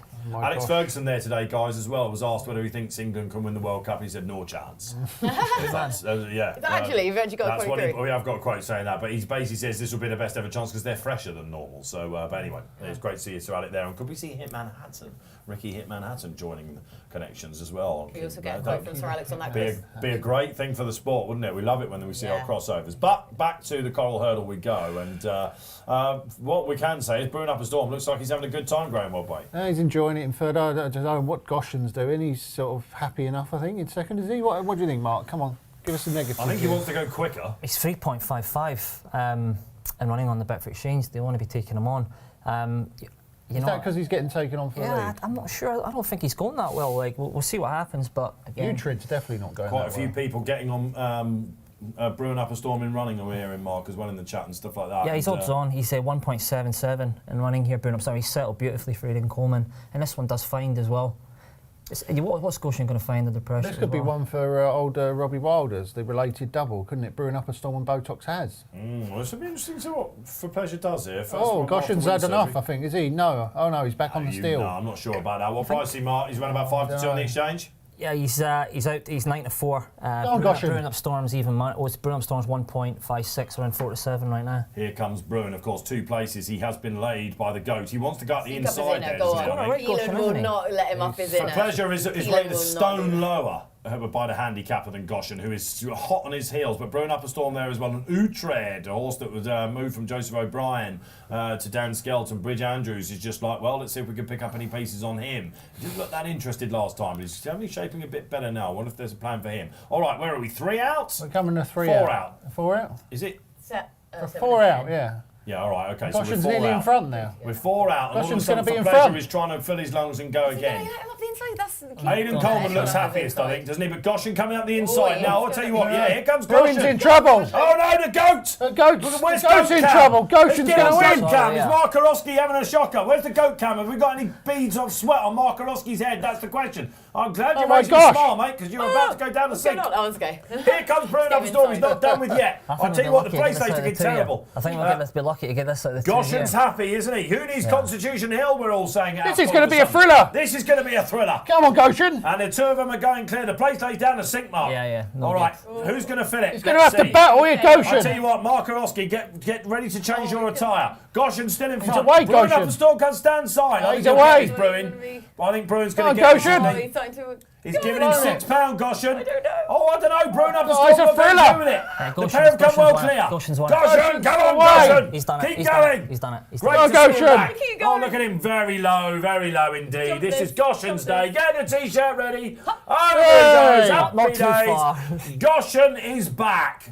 Constitution Hill's loss is Gary Moore and Goshen's gain. Jamie Moore will be thrilled about this. He's really keeping him up to his work. Yeah, he is. Despite the fact he's about 7 clear. Brewing Up a Storm came to have a crack and basically he didn't pour it on. He's finished second, but he puts himself back in track. Utrecht third, for Pleasure, wilted to finish fourth. There I thought that was just a saying. I didn't think you actually meant there was one. No. Let's get it up before we tell us the get story in of the this. market. Go on, Look, get in there we this. go. Look, Gary. There you go. Gary Gary Moore Moore is is a a god. god. That's good. I love Goshen Hyrhorskyj. It's not Being for me. trolled. Not for me. Not for me. No, There you listen, go. it's all fun and games. It's actually good to see him back. I didn't think he was travelling that well, but he's done it well. He's found a lot. He's BSP 2.2 around the 5 to 4 mark.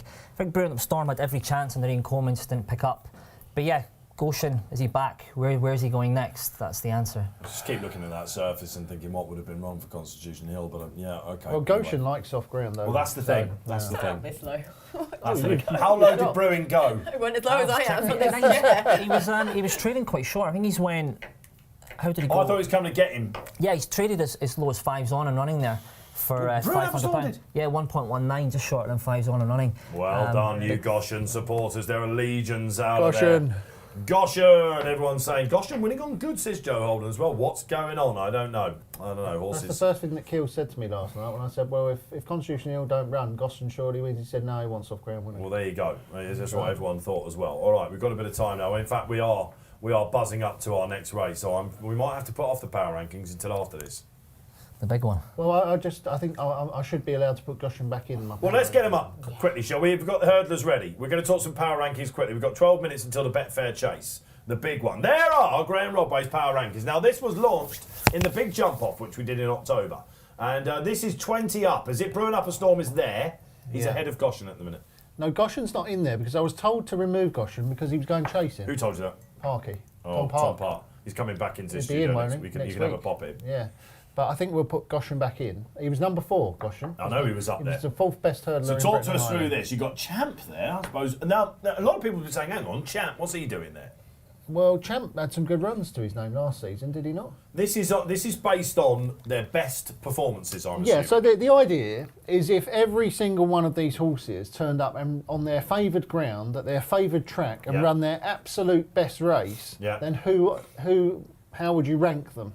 So we're talking about absolute best form on what we've seen so far. So Napa's Hill, number 11, is obviously purely on what he did at Wincanton last time, which is best piece of form.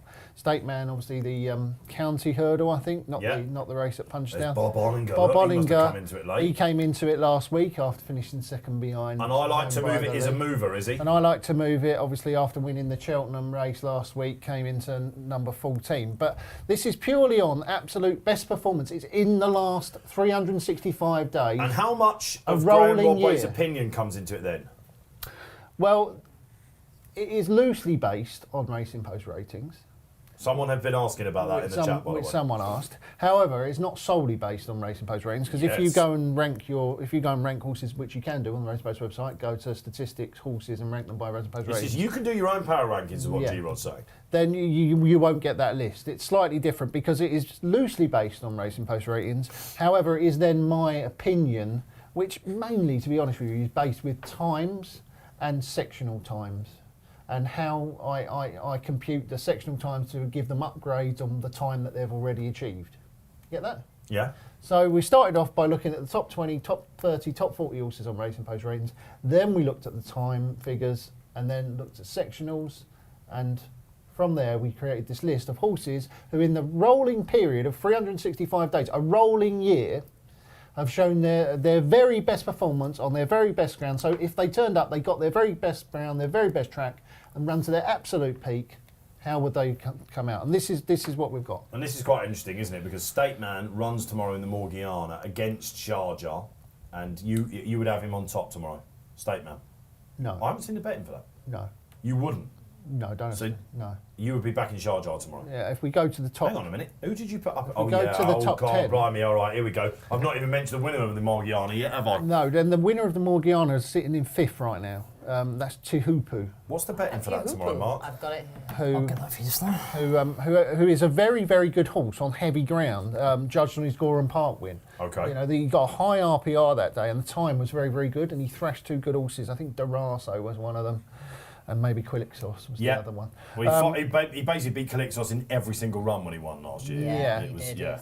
So, you know, on that run, purely on that run, if he can turn up and show that form that The he showed ground at was wrong Gorham for him. Park, He only went off 9-1 for Champion Hurdle. yeah, the ground was wrong for him at Punchestown and Cheltenham at the end of last season. Yeah. And again, this is not based on Cheltenham form. It's not. It's based on purely what their best Because performance. a lot of people will be asking why So Royale, of course, is ahead of Nappers Hill. But you think because So Royale was given him the £6, he emerged as the better horse still. Spot on. So Royale was giving him £6 that day at Wincanton, which just gets him above Nappers Hill. And who'd have thought Home by the Lee? Look, new entry there. I like that. It's got a Yeah. little klaxon there. Look at it. New entry, Home by the Lee. Well, Home by the Lee is massively underrated. I mean, I spoke to our handicapper, Johnny Pearson, who handicaps the Irish hurdles, and he wanted to give him a mark of 165, a RPR of 165, which would have given him £1 to find. You don't with have much to Flooring find. Porter. Yeah. £1 with Flooring Porter. Because a lot of people are thinking that's madness because it was perceived a shock, of course. Yeah, but the time was very, very good there, Dave. And he He's a finished the quirky race animal. out very, He very finished strongly. very strongly. And Tom Siegels likes this guy, doesn't Yeah, I he? think We he's- can break that, He's can't a we? very, very solid horse.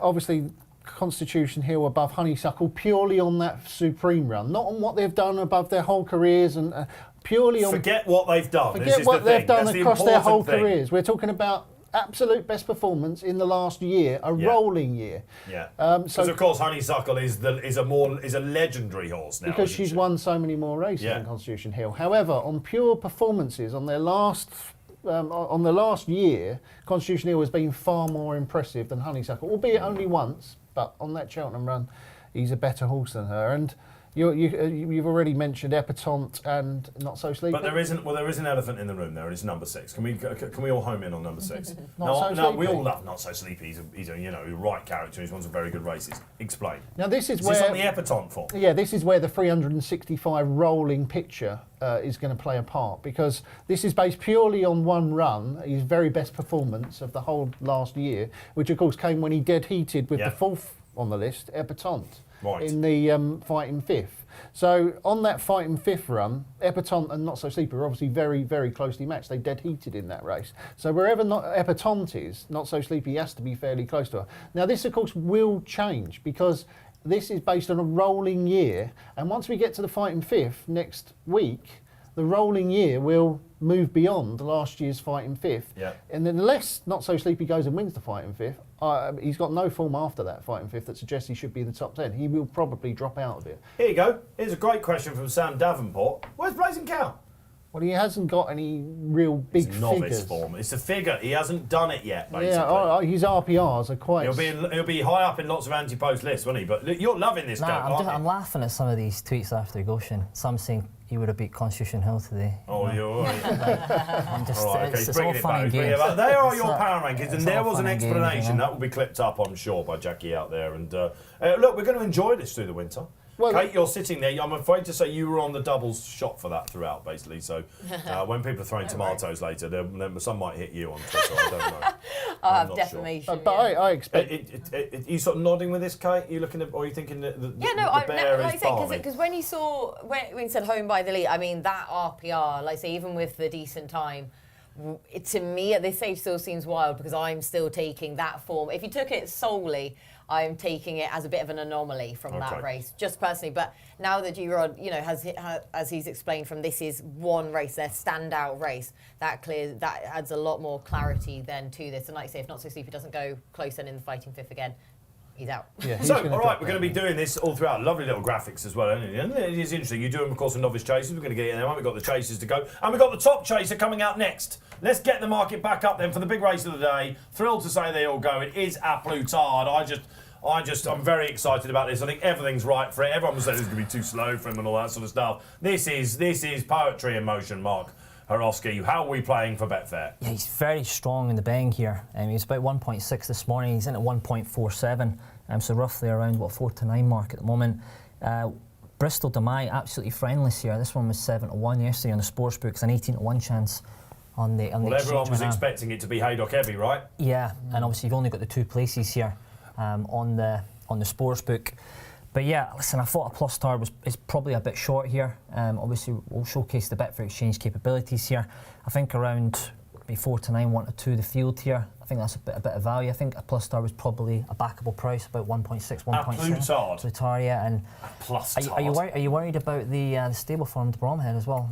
They're not all firing at the moment. Journey with Me was taken out, wasn't he? I Yeah. It was intended to, no, not really. So what we'll do is we'll lay this one in the win. Look at the crowd at Haydock. At 1.48. They've not been short-changed We'll have today, a have they? £25 win. No. Yeah, they Yeah. definitely haven't been. No. All right, OK. So A Plus 25 Tard goes now. down. I think he wins. Kate, Tracey, how are you playing this race? I am going for the forecast here. Oh, nice. Yeah, so I think A Plus Tard just wins because he is the class apart from these. He did drift earlier on in the week when people thought, oh, is it going to be too heavy for him? The times at Haydock today aren't really suggesting it's heavy there anyway. So, yeah, the ground should be absolutely fine for him, should be in a legal zone. I know people are trying to find ways to get him beat here because of those seasonal debuts previously, but coming here last year, yes, it was good ground, and he absolutely bossed them, kicked them all out of the way. I'm expecting a distance win then again here. Ooh. Bless her, I love Bristol Demay with all my heart, but I don't probably think it's going to be the conditions to see him to best effect. And he did disappoint in his race, which is this race, last year. So I wonder if it's starting to catch up with him. So Eldorado Allen, all this lad does is stay. I was a horse. Why? I was a person where I was probably a bit snobby of this horse for a while. And I kind of thought anything that had him then within the frame, I kind of thought, it's probably not the strongest of forms. But he keeps reproducing these runs. And you thought kind of Welsh Very Grand consistent National. horse. Yeah, I was kind of thought Welsh Grand National type then in my head. Then they've gone here with him. And people are Grand National. using him as a stick to beat Brave Man's Game for his win in the Charlie Hall, the fact he didn't get further back. There's a But- boost waiting for us here, isn't there, potentially? Yeah, exactly. So I just think that he's just going to stay all day, be bang there, and he's so consistent that he's going to finish second, hopefully. All right, OK. G-Rod? Well, this is going to be one of those occasions where I think yesterday on another show I said that A Plus Tard was the lay of the day. And when he wins by 20 legs, which he probably will now, everyone on Twitter will play it out to beat me with it. Because essentially, I thought A Plus Tard was the lay of the day, assuming that the ground was going to be Haydock It's almost like we heavy. need a morning update show, isn't it?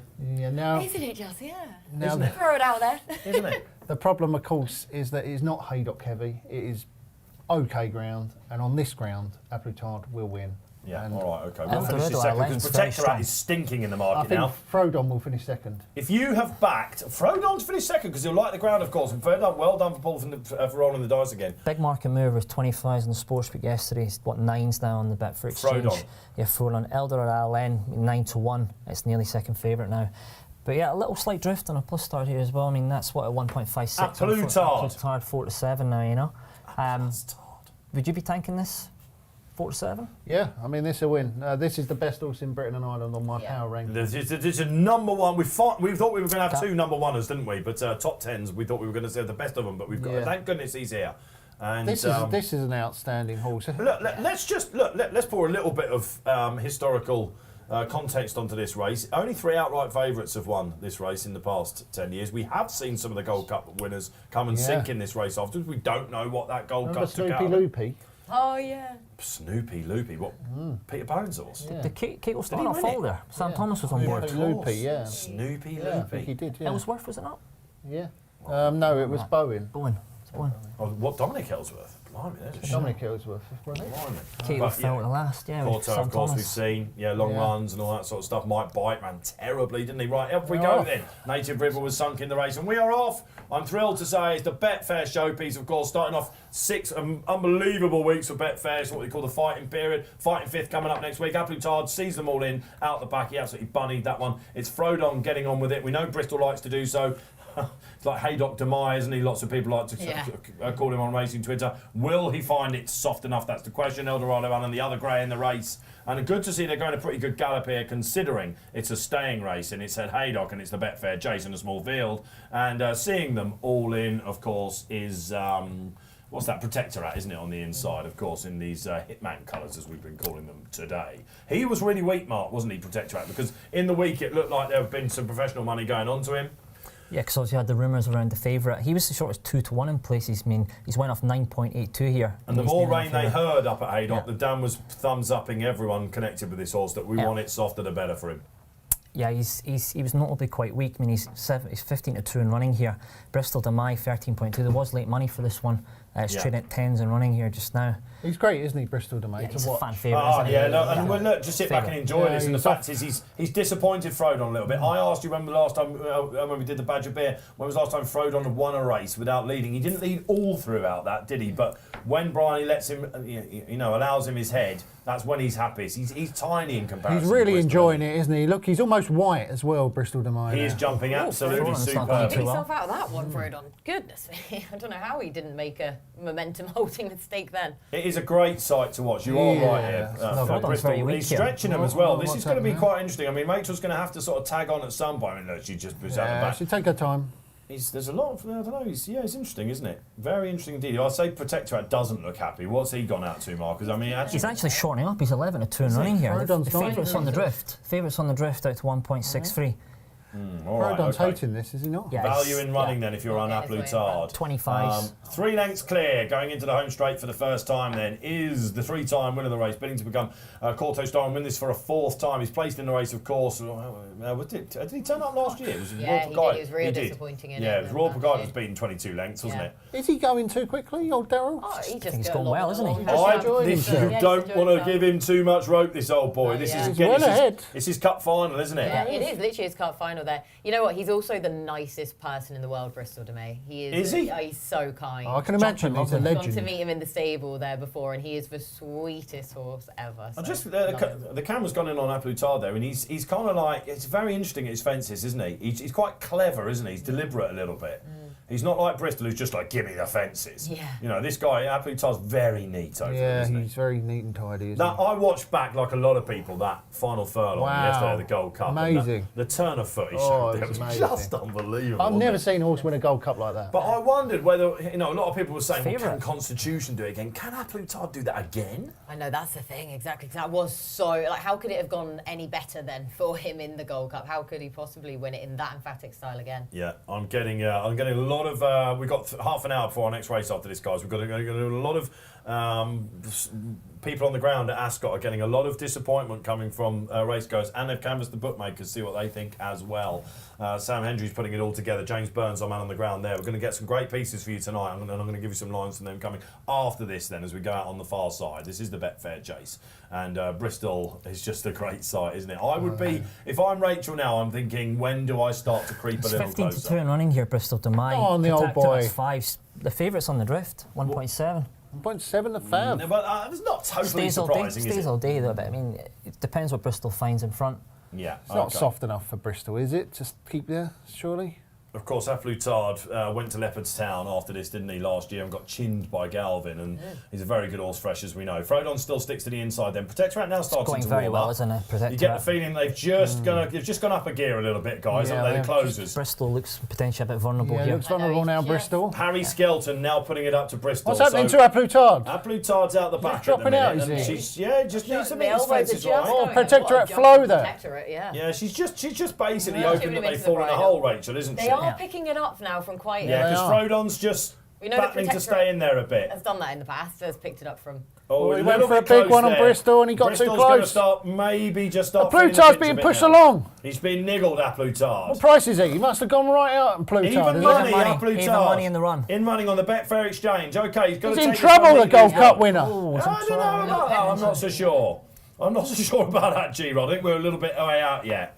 I know you're trying to get the drama, G-Rod. Come on, Bristol. He's Come on, gone Bristol. right now. You've flown it. Aflutard, I think, is starting to warm up a little bit, and Rachel may be sensing she doesn't want to give him too much rope in. Protectorate, we know, stays strongly, although he couldn't live with him. Price is he now? Older Not favourite. Protectorat's Not favourite. favourite. Protectorate favourite. now, yeah. Protectorate's gone favourite. Protectorate is favourite. No, you can't be. You've got to be kidding me. Come on, Bristol. Come on, Keep Dave. going. Not. Now, okay, Eldorado, and this is where I'll tell you what, Bristol to my absolutely super. What a hero he is. Hero. love him. And Daryl Jacob knows if he's going to get Aflutard, I tell you what, Aflutard, how on earth did he go with favourite Protectorate? Here comes Aflutard now. Come on, but he Bristol. needs to get going, doesn't he? He does. He's not He picking needs to up pick just up. yet, you He's know. not picked up. And she's not going for him. I think she senses a Protectorate, dear. flow it. Oh dear, Aflutard's fallen in a hole. Oh, where's he gone? My Lord, what is going on here? He's absolutely a huge flop. This is remarkable. He's going to pull up. gonna is be he? pulled up. He's going to pull up. Wow. Let's hope he's all right, guys. Rodway called it on the far side. I didn't see it. She still looked happy turning in. She's going to pull up with two. Protectorate's That away. means Protectorate's gone clear. This is on, Alex Alan. Ferguson having the day of his life. Then at Haydock. Rodway. Protectorate gets on up. flown the second last. It's desperately trying to get to him, but this, I mean, He's just with away. the eye out on his shield, Frodon walking. This is Go on, Protectorate's Protectorate. day. Look He's at that away. reaction. He loves it, doesn't he? But the story will, of course, all be about what Marc did He's the Gold flying the Cup last. leave on Aflutard. He's over the last and he's clear. He's going to win by about 7 or 8 lengths. Marc Hyrhorskyj, get it ready.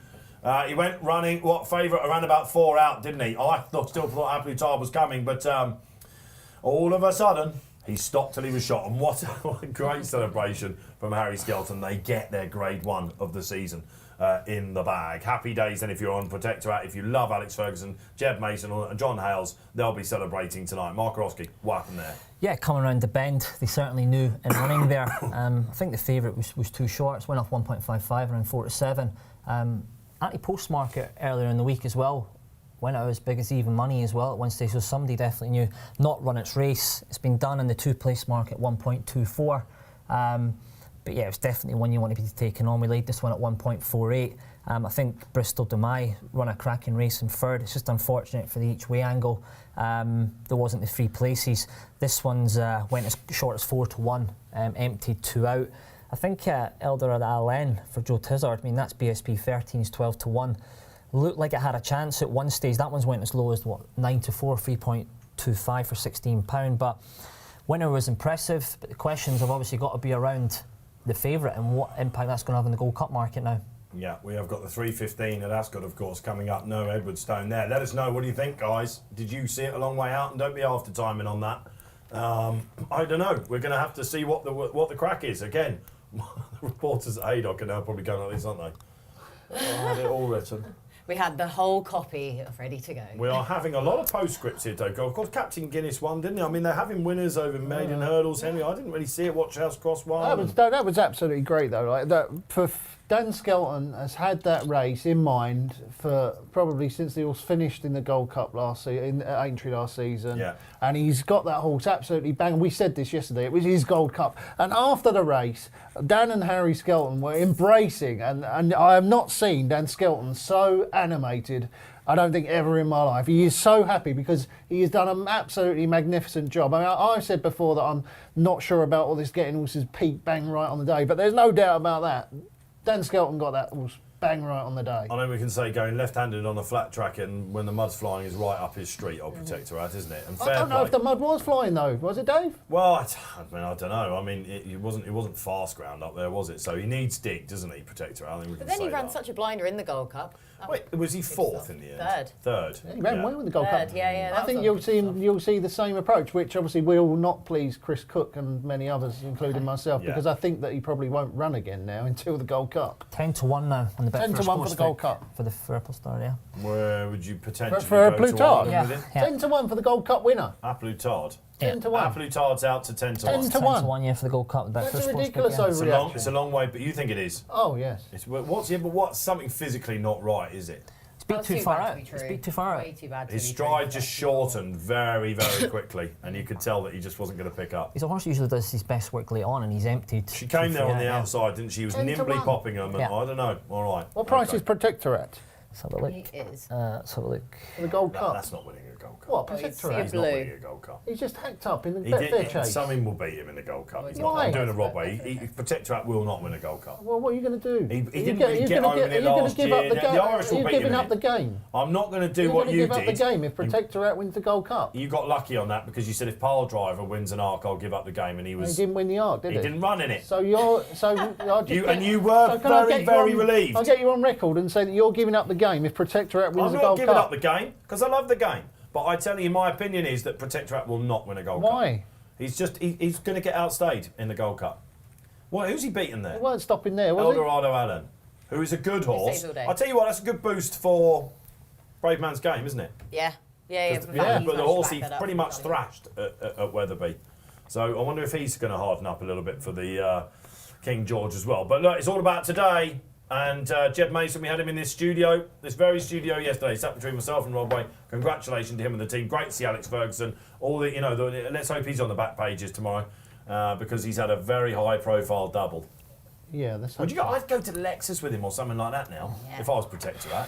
Leopardstown should be right up his street, wouldn't it? Should be, like you say, in terms of a track, and they always get better ground at that meeting, don't they? Such as a controversy normally He's an around entry it. horse. We saw that in the many clouds, didn't we? We didn't see that then at the final start of last season. but then Yeah, there I was just think the final Gold start Cup last was season, it but left yeah. its mark, I think, didn't Yeah, it? That would totally be my agree. thing. Yeah, I don't know. But like you say, Leopardstown should really suit him. Yeah, better ground with that trip. It is just that question whether or not he has that extra kick because he is keen still. Yeah.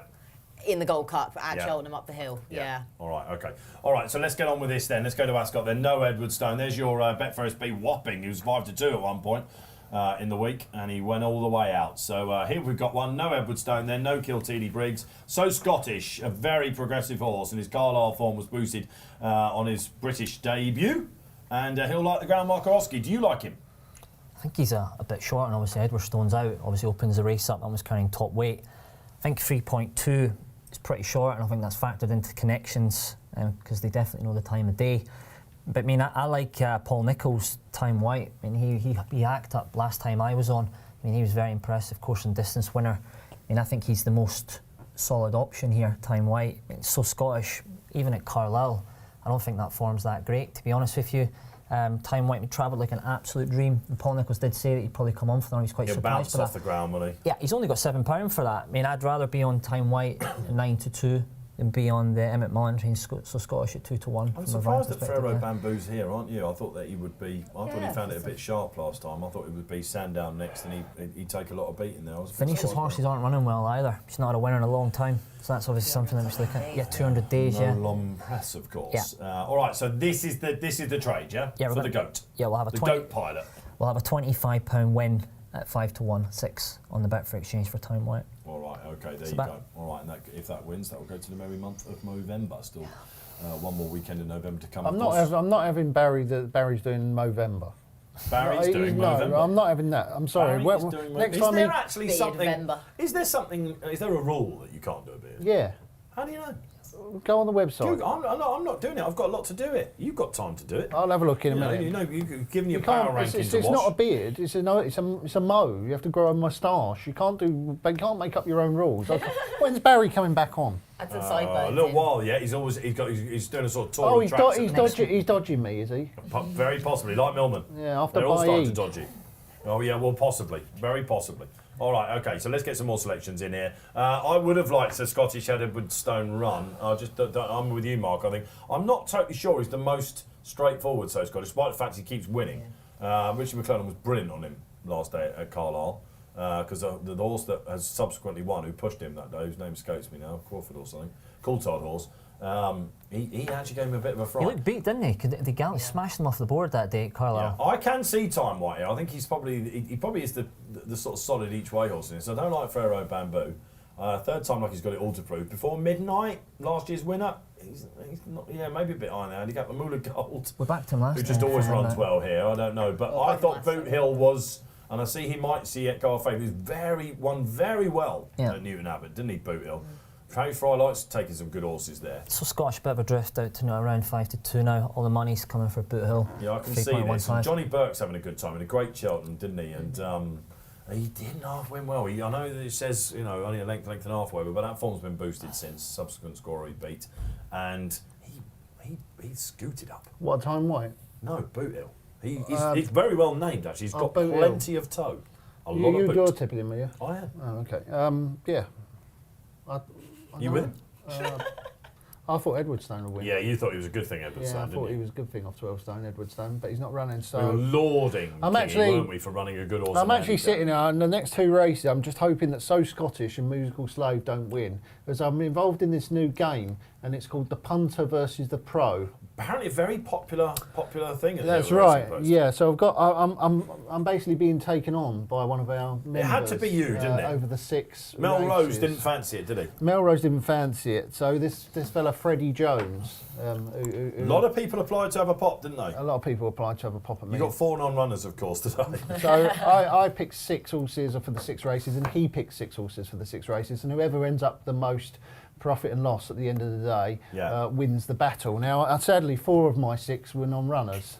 But Freddie has not had a winner yet, and he's got So Scottish and Musical Slave, so I'm hoping that both of those lose, because then I'll win by default. Musical Slave up at Haydock in our next race. Yeah, no, I don't expect... Is it all the terrestrial races you do? So basically RP Live races, That's right, I don't expect many people will beat me over the course of a year, but we'll see, won't we, Dave? You've opened it up there now. Absolutely. For them to come All right, we challenge. get to have a pop. You can do that next. Is it every weekend? Every weekend, yeah.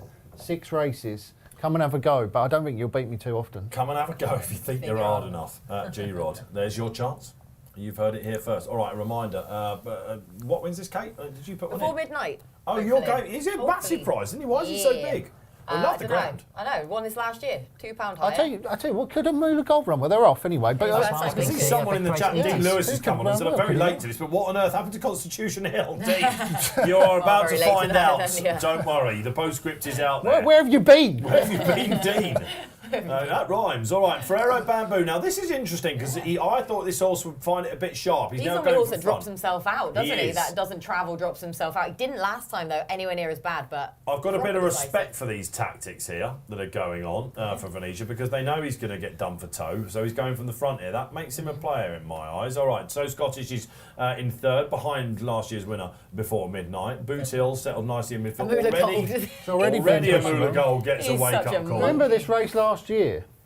Was it this race last year when Kate and I were here? It wasn't this one. Oh, It no, was, that we've was already the- had it. Was It was it in the previous October meeting. when That was the Kieran previous. Gaffins was miles ahead on something and good Monsieur old Lecoq. Amula Gold? Yeah, Monsieur Lecoq. And then subsequently, Amula Gold was disqualified a And year it later. went back, so you Yeah. were right after all. We got the Poor win Kieran. after all. If you're not sure what we're talking about, Kieran is Oh, it's out there. Kate's You can other find the half, clip. and it's fair to say Kate got animated during that. Now, third time lucky, he's got a lot to prove, this chap, hasn't he? But Yeah. would we be totally surprised if the class act bounced back? No, because we've seen so many horses that then go to the Holden Gold Cup and face Open Company, don't they, for the first time there, and they just look all at sea and they think, and then they can bounce back from that. And his jumping just went to pot at Exeter, so he wouldn't be the first to bounce back.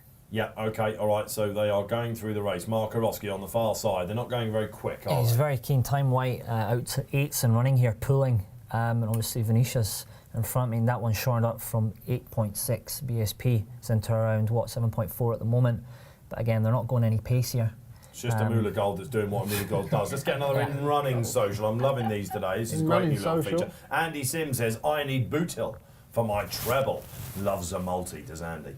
I'm hoping you're absolutely right. He's pulled him to the outside. He's in around about fourth at the moment. Down the hill, isn't he? But he's running away with him a bit, isn't he? But I think he's full of himself, Boot Hill. And he's got the zip. And I quite like it, because for Bamboo, I've got a feeling we'll just keep galloping here. And they're meeting him nicely. Are you happy with Before Midnight? Yeah, touch wood. Scottish wasn't great there, was he? No. He is hard work, though. He was hard work at Carlisle as well, wasn't he? And he doesn't look the most straightforward of rides, but he does then. Richie thought he was going to win easily at Carlisle, I think, and then he just went through the top of the second last as they kicked, didn't they? And it was a good little race, that. But like you say, the form was boosted by that Grand Voyage, wasn't it? Yeah, Grand Voyage, of course, that went and scored next time. I'm sure that Tom Siegel told me third time lucky was going to win the Arkle last year. Well, he thought he was the best of the British. 16 to 1 here in running, still going quite well. He is, and this is just a proper recovery job, isn't it? Keelan Woods on, of course, who's a very interesting jockey booking here. Boot Hill's favourite here, 7 to 4 in running here. Yeah, he's still tanking away. Tanking along, Before Midnight's going very well as well still. Touch wood.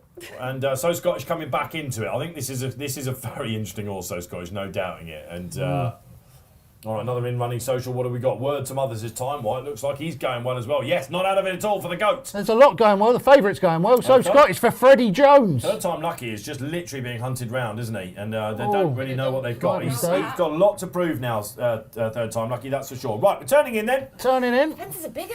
So Scottish just finding it a little bit tough all of a sudden. Boot Hill coming on the outside. Before Midnight, last year's winner is there. Ferrero, Bamboo. Come on, Wedgie. Is still leading at the moment. Oh, What are we he's talking going well about? here, Kate. Boot Hill gone two's on. Come on, Wedgie. Come on, the booter. Go away, Boot Hill. Go Jonathan away, Boot Hill. Burke is thinking, hold on, Johnny. Oh, he wasn't great there. The Where's novice he is landing through on it. the balls? Before Midnight, he's got him at it. All of a sudden, Boot Hill's going to really have to dig. So Scottish not done with He's staying on. He's coming, the fab. Come on, the Boot Hill. Let's get over the last. Let's have it on. Is he going to fly? In front, lads. Oh, he's absolutely flown it. Is he going to stop? Go on, race. Go, Scottish is flying. This is all over and done with. Harry Fry gets his winner on the day. Well, it would have been great to see Eppestone in that race, but still we were served up a thriller. Boot Hill, a young 2-mile chaser going places, I think we can say that. Came well clear with So Scottish. The market got it right, Marc Hyrhorskyj. Yeah, just a quick thing on Before Midnight. I mean, that one's went off BSP 24s. I mean, that one's went as low as 2 to 1 in running there. Did look like it had a chance, 2 out. Boot Hill, BSP 306. Couldn't split them, So Scottish 305. Couldn't split them at the top of the market. So Scottish, the runner-up. Ran a strange race, didn't travel very well, but it looked like it had a chance over the last. That one's went as low as 1.8 for decent money. Boot Hill, game winner though. My selection, time White. You must have fancied your chances coming to. He looked like he might just sort of worry him out of it a bit, didn't he? Yeah. Oh, no. He's just too high in the handicap now. I think so now. Like I say, he's only £2 higher than for this win last year. But yeah, I think that probably confirms it because everything went right for him. There's no excuses whatsoever. You know, he's battled away there. He's jumped beautifully throughout. Had the run of, well, not really the run of race, but much better than last time out. Oh, that was my naff I could have done with that winner at whatever price he went off at, but yeah, no excuses. Definitely got to think the second probably needs a step up in trip. Where's Boot Hill going to figure on your power ranking chasers? I don't think he'll make the top 20. All right, shall we get the power ranking chasers up? We've got a bit of time for our last race at Haydock. Now, Aplutal was top, G. What is this going to do to the rankings? Well, who's that? Now, this is interesting, isn't it? Because we're expecting to see him next week at I hope so. Newbury. I hope so, yeah. I mean, there is rain around, isn't there? Please, Lord. Not often we say that, but obviously the novices are just squeaking into the top 20. So we're hoisting your Edwardstone. Tornado Flyer, of course, ran the other day, didn't he? He ran well. Yeah, he ran really well. He got a better jumper this time. I'll be surprised if the Protectorate is not a lot higher than 15. He's got to go up after that, hasn't he? That's a fair career best, I think he's probably in the top 10 now. Because the many clouds that he won going, into Cheltenham, he was a soft race, really, wasn't it? Yeah, it'll be interesting to see where he is in comparison to Brave Man's Game once I do get a chance to have a proper look at the time and the RPR that they decide on for that win in the Betfair Chase. But again, just to emphasise, this is a rolling 365-day picture. They're absolute best performances. You think Eldorado would go up, wouldn't you, as well? Yeah. And Eldorado may well go up, yeah. Why is Conflated ahead of Galvin? Well, based on their last run. Galvin's very disappointing, wasn't he, at Down Royal, wasn't he? And conflated. He's got Hyrhorskyj form, I suppose. Yeah, conflated, of course, did win the Leopardstown race. Irish Gold Remember, Cup. it's only based on one performance, and that is his standout performance. So if he can turn out up and show that sort of form, I would have him in 13th. Good old Shacken there, look at number 11. Second's still very solid, isn't he? Just outside the top 10.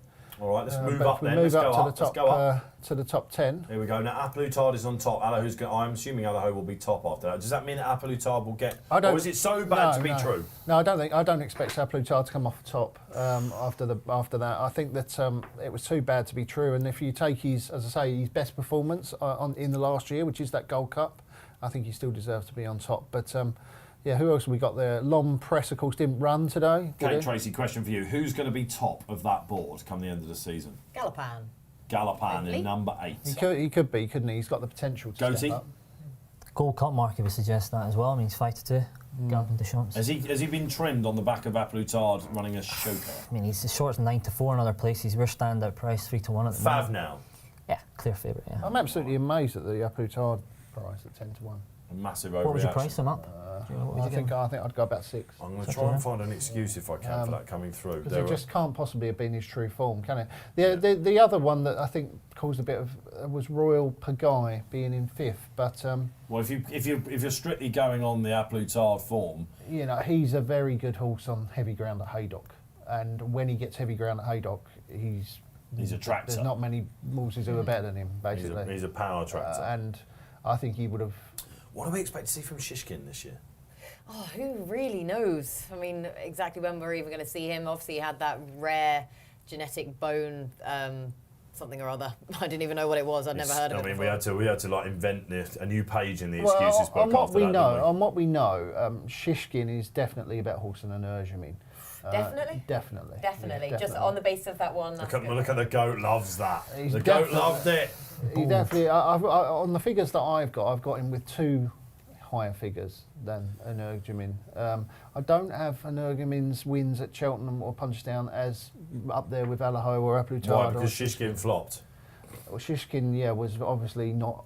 Anyone who suggests that Shishkin I'm tempted to say that Energumin will finish number 1. That was my second one. I was going to go Galloping, then I was going to go Energumin. Because I think he'll turn up and win the races he turns up for. What, Energumin? Yeah, because we don't really know who Shishkin do. Yeah, but you've got to remember that in order for him to, get a big RPR, which would help his cause, he needs to beat a horse with a big RPR, fair and square. And he hasn't yet done that, has he? No, because of course he finished second. No, he hasn't. We're going to see him back in the Hilly Way. When's that, next week, is it? Or it's coming up soon, the Hilly Way, isn't it, of course? You know, if he in order for him to get ahead of Shishkin, he needs to beat Shishkin. Which we're not going to get until... fair and square. You wouldn't imagine so. Not with. We need to see them both finish. Let's hope it's soft enough to see Shishkin in the Tingle Creek. I was going to say.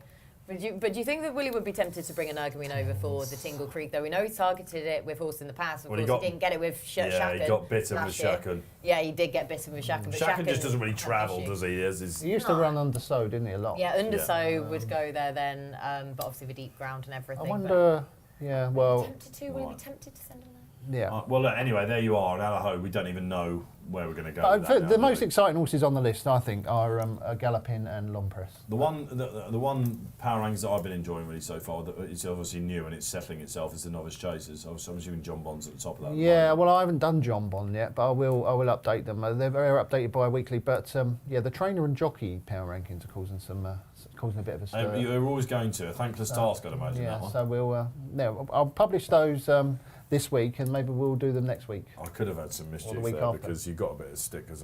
We thought Rachel might be in there after this. No, Rachel's not in the top 10, I'm afraid. There you are. Stan Shepherd is. Well, he won his Grade 1, didn't he? Stan Shepherd's a very good jockey. I can't remember what that was on, but Stan Shepherd. Anyway, look, we digress slightly. We've got one more to go. I'm looking out for an official excuse, by the way, guys, from Apelutard. I haven't seen it yet. It'll be coming in very shortly, I imagine. A Goshen, Gary Moore quote, if I may. I ran 3 horses here yesterday, this is at Ascot, of course, says Gary, who had leg trouble, but they were all fine in the morning. So I wasn't worried about running on that ground. It's different from July, August ground. This is winter good ground. I'd love to run him once more in a 2 mile heavy ground chase around Kempton or even here. Lingfield would be ideal if it was right. Oh yeah, I was going to say no. And he went to Lingfield before. Won't be going. I mean, Gary loves Lingfield, but can we switch Constitution Hill to Gary Moore's yard? What? And so we see him a bit more. We see him a bit more. Be good, wouldn't it? Mischievous, Rodway. All right, so there you go. Listen, it's been great to have you with us this afternoon. We've got one more race to come. It's not Haydock heavy. It's Haydock though, and it's staying chasing as we know. And Houston, Texas, a horse that's on a right roll, will bid to give the Master of Greystoke, Nicky Richards, the final race of the day on terrestrial television. And raucous reaction here. We are on Alternative View here on Racing Post Live in association with Betfair, doing a sterling job again. You're back next week as well, aren't you, Hyrhorskyj? Yeah, I'm back next week, yeah. With the 2 buffoons.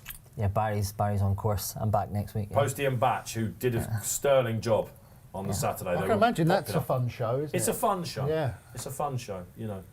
You've sort of dragged us down with your sort of like, you know, you're down on I've been a bit down today. today. I've been very deflated. I just wanted to see Constitution Hill so badly, and you know, I feel like sort of your horse as well, because you said it after his maiden hurdle win that he probably went supreme, didn't he? I think I did say that. Yeah. There was a talk of Tolworth winner potentially today at Haydock. Tamuras won the first there, didn't he, for Nichols, and was trimmed in the market for the supreme. Whether of course he's good enough to go and beat Facile or any of those horses, we don't know. But he's going to go to the Tolworth now, Tamuras for Paul Nichols. Yeah, that was quite good, wasn't it, when it won?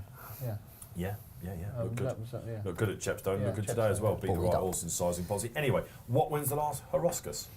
Yeah, went for an outsider here, just for the tail off here. We're going to go for Richie McLaren and John Journell, Easy's Lands here. Former Cheltenham Festival winner. He's shown nothing since moving to John Joe's. I mean, still only 8, so I think this one's got time on its side. It's high-class horse. Handicap's giving this one a chance of 142. I think this is a weak race. I mean, it's currently 50-1 on the Betfair Sportsbook right now, so we're going to take it, and there's 4 places on offer instead of 3, so we're going to back this one each way. Oh, yeah. Listen, he's got to show back some of his old form. Most of these are stepping him agree where this one's going down in the weights. Obviously, you're taking a chance here, but I mean, what we're doing, we'll have a look at what odds we've got. I mean, we'll back him 6 places at 22-1. We'll take advantage of that capability on the Betfair Sportsbook. 12.50 each way, 22s. I just think he's potentially got a chance if he can show some of that old form again. And he's coming down the weights where most of these been winning egg and spoon races. This is a previous Cheltenham Festival winner here. 50-1.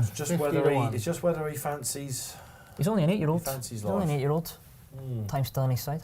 Yeah, they were thinking about getting for the Grand National, weren't they? And it just looked like John Joe just could. It was either there was a ridiculous plot going on, gunpowder treason type plot, or he had generally lost it. And it looked like to me he generally lost it. But you think catching him fresh might be the time to get him, and he's. I think Trucker's Lodge was interesting. That one's currently 11-2. It's a bigger price than the Betfair Sportsbook. This has got to be a prep for the Welsh National, isn't it? In which he's placed the last couple of years. I really like the jockey booking as well. I think he's very good value for the £10. There's some very interesting characters in this race. It's just from a price perspective, isn't it? You're going for the rag of the field. Yeah, the price is gone. Obviously, we can only play what the cards we've been dealt. I think 50-1's overpriced. He's 22s in the 6th place market. We can nick a place, we're happy, we'll get the profit. All right, there you go. All right, let's go down the rest of the panel because it's right. Like I said, some right old characters, isn't he? Got the big breakaway in here. What are we going to get him back? Musical Slave. Goodbye, Bobby. I thought I had a good chance. I would have been on Lord Dominil. You would have been on Lord Dominil. Yeah, I was going to tip Lord Dominil. He's the non. But he's the non. So I will go for Good Boy Bobby. I think that, the Weatherby form last year. It's left-handed machine, isn't he? Yeah. Charlie Post loves this horse. Yeah, he had a nice little prep, didn't he, on good ground at Ascot. Yeah. I would suggest that Darryl Jacob would be a little bit disappointed with how Bristol sort of just, maybe not disappointed. Well, he can't be disappointed with Bristol, an old boy, isn't he? But he probably sensed, didn't he, turning in that he was on a real game day. This one can give him a fillip, I think. Yeah, I agree with you. Yeah. Kate, Tracey? I have 2 in this, and sort of now I feel like I should be hedging my bets because I was all in on Fontaine Collonges, all in on that mare, and the market support was following her in earlier on in the week, and it has continued that, but I'm just not entirely sure if the ground is quite soft enough, and I was kind of hoping that Ferrero Bamboo or Long Press or something would just give the Venetia Williams form that bit of a boost then so it wasn't all on her to break. She needs a winner, Venetia, didn't she? She had 7 seconds, I think, going into today. But it's finishing the races, that's my concern. They just look as though they're lacking a run or that. And a lot of people out there be going, they need rain. But I don't know, last year she hit her ground running as well, didn't she? So, yeah, exactly. But they just look as though they're coming there. They're coming there with a strong run and they're just not quite picking up. But yeah, Fontaine Collonges and Trucker's Lodge then, who has also come in as well. It's getting fair enough prices about the pair of them. Both of them will come in. Really tricky race to assess. I had 4 horses that ticked for trend boxes. Easy's Lands and the Big Breakaway were the other 2, but then I had a word with myself and I sided against it. Well, So, yeah. The goat loves a bit of having a word with himself, and sometimes it works for him. So good luck in the final trade of the day. Continue to wait for this Aplutard debrief. We're not getting it yet. We are getting some very interesting stories that will be coming away in your members club. Your digital edition tonight comes down at 9 o'clock if you want to beat the paper shop basically tomorrow. And Sam Hendry's getting loads of good shots. He's in charge on the news yesterday. Some race goers who feel shortchanged and some bookies who are saying reasons why this might be going on. Too much racing I'm hearing again coming up. Al Parks, our Melburnian, says, I'm sticking. I like it, Al, with Houston, Texas. Let's hope this is a nap hand going in for you. Anil Supali, musical slave, and Lord Manil, the non-runner each way. So just musical slave now for Anil. Marlon from Barb's says, I'm going with musical slave as well. Hey, Marlon, good to have you back on as well. You watch this from Barbados, you know. Does he? Probably sipping a better Mount Gate. We'll be early enough there now. Can we swap places one day? We should go there, shouldn't we? Yeah. We should do a feature Do a at live Garrison from Savannah. there. We'd love it. Imagine. Marlon always gets a good mention on this show. And there we go. All right, okay. Brilliant to have you with us today, guys. Really looking forward to see some of your actions, some of the Twitter clips later on as well. But loads of people watching us, despite the fact this has been something of a non-day.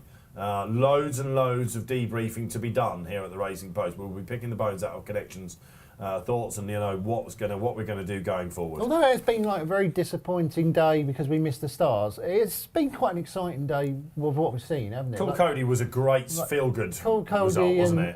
and what was the horse? St. Goshen. Oh my gosh. Yeah, it's been exciting to watch. We'll all be forgiven if Constitution Hill rocks up at Newcastle next week. I hope so. We'll all be forgiven. Will we just go, whatever. Well, it'd just be so disappointing if Nicky says, "Oh, we're going to wait till the Christmas hurdle," wouldn't it? You know what? If you're Nicky Henderson, you're almost that's what I'm sending a worried mince about. pie already to Venetia Williams because he's taking some heat off him, and because Long Press didn't run as Does he well. run on the 25th, Constitution Hill, or? Well, that's what I'm saying. Or Epitome. Does he run? We're about to find I out. don't think you'll run them both, do you? I think 4 to he'll go 7. Christmas hurdle, isn't it? All right. The team at Betfair, of course, will be going up to Newcastle, handing out the prizes next week, and they will be fingers crossed. All right. But listen, if he doesn't, then Epitome. It's a race, isn't it? And Not So Sleepy can have another crack. Is that the plan? This is a run of Betfair sponsorships, isn't it? It is. It's obviously this one, is. and then the And then the Tingle Creek. the Fighting Fifth and the Tingle Creek. And yeah, then the Tingley. So yeah, And then we've got the Handicap at Ascot, of course, on the 18th. the Betfair Very- Trophy. Yeah, French really trophy, handy, yeah. really It's valuable nice. handicap. I love that meeting. Absolutely superb. All to come then here on Racing Post Live in 2022. And away we go for our final race this afternoon. And I'm looking for front runners. Good boy Bobby. Good boy, is up Bobby. there. Bobby, big breakaway's being hoofed to get up there. Well, that, and listen, Oh. if you're going to do anything with a big Easy breakaway, surely You're just get him gonna out have to in hoof front. him. Yeah. Surprised Easy Cross Lands Parker so- we haven't seen since, well, Maybe for a he's off long today. time. A long time, yeah, exactly. 150. I'll tell you who's who's interesting here, guys. Rapper is interesting here. Yeah. He needed it, and Ascot really wasn't for him last time. But I think there's a good prize in Rapper. I Rapper? wonder- Yard he form could just be a things. Welsh national horse rapper. You ever done a bit of Very rapping, Ooh. Dave? Well, have I rapped in my time? Not really. No. Not successfully, really. Not successfully. There's a sliding door out of me somewhere doing it. Truckers Lodge is there in around about fourth. They're all Ooh, just got a nicely bit. closed They're up. going quite quick here for Now, for what a are the few miler. JP hats here? I'm going to get these So on. you've got your Easy star Lands on up there. Yeah, I'm Easy Lands surprised. there, yeah. Surprised he's so Can you prominent. trade out? Listen, Is I'm there a su- trade out I'm here on he's- Easy he's- Lands? He is shortening up on the Betfair Exchange. I'm surprised he is so prominent because You're he's so usually held up. confident in your tipping But, ability that you're going to let it play. like, it's not a negative, especially here up, but it looks like the potential going a bit quick here. You're suggesting he's setting up for musical slave? Listen, he's going all right. He's going all right in front for 154 poke on the Betfair Exchange. Yeah, okay. Houston, Texas. A lot of people fancying him. He's on the wide outside, along with his main market rival, Fontaine Collonges. It looks like there's plenty of money for Fontaine Collonges, guys, as well. So a test of the Venetia form coming up here for sure.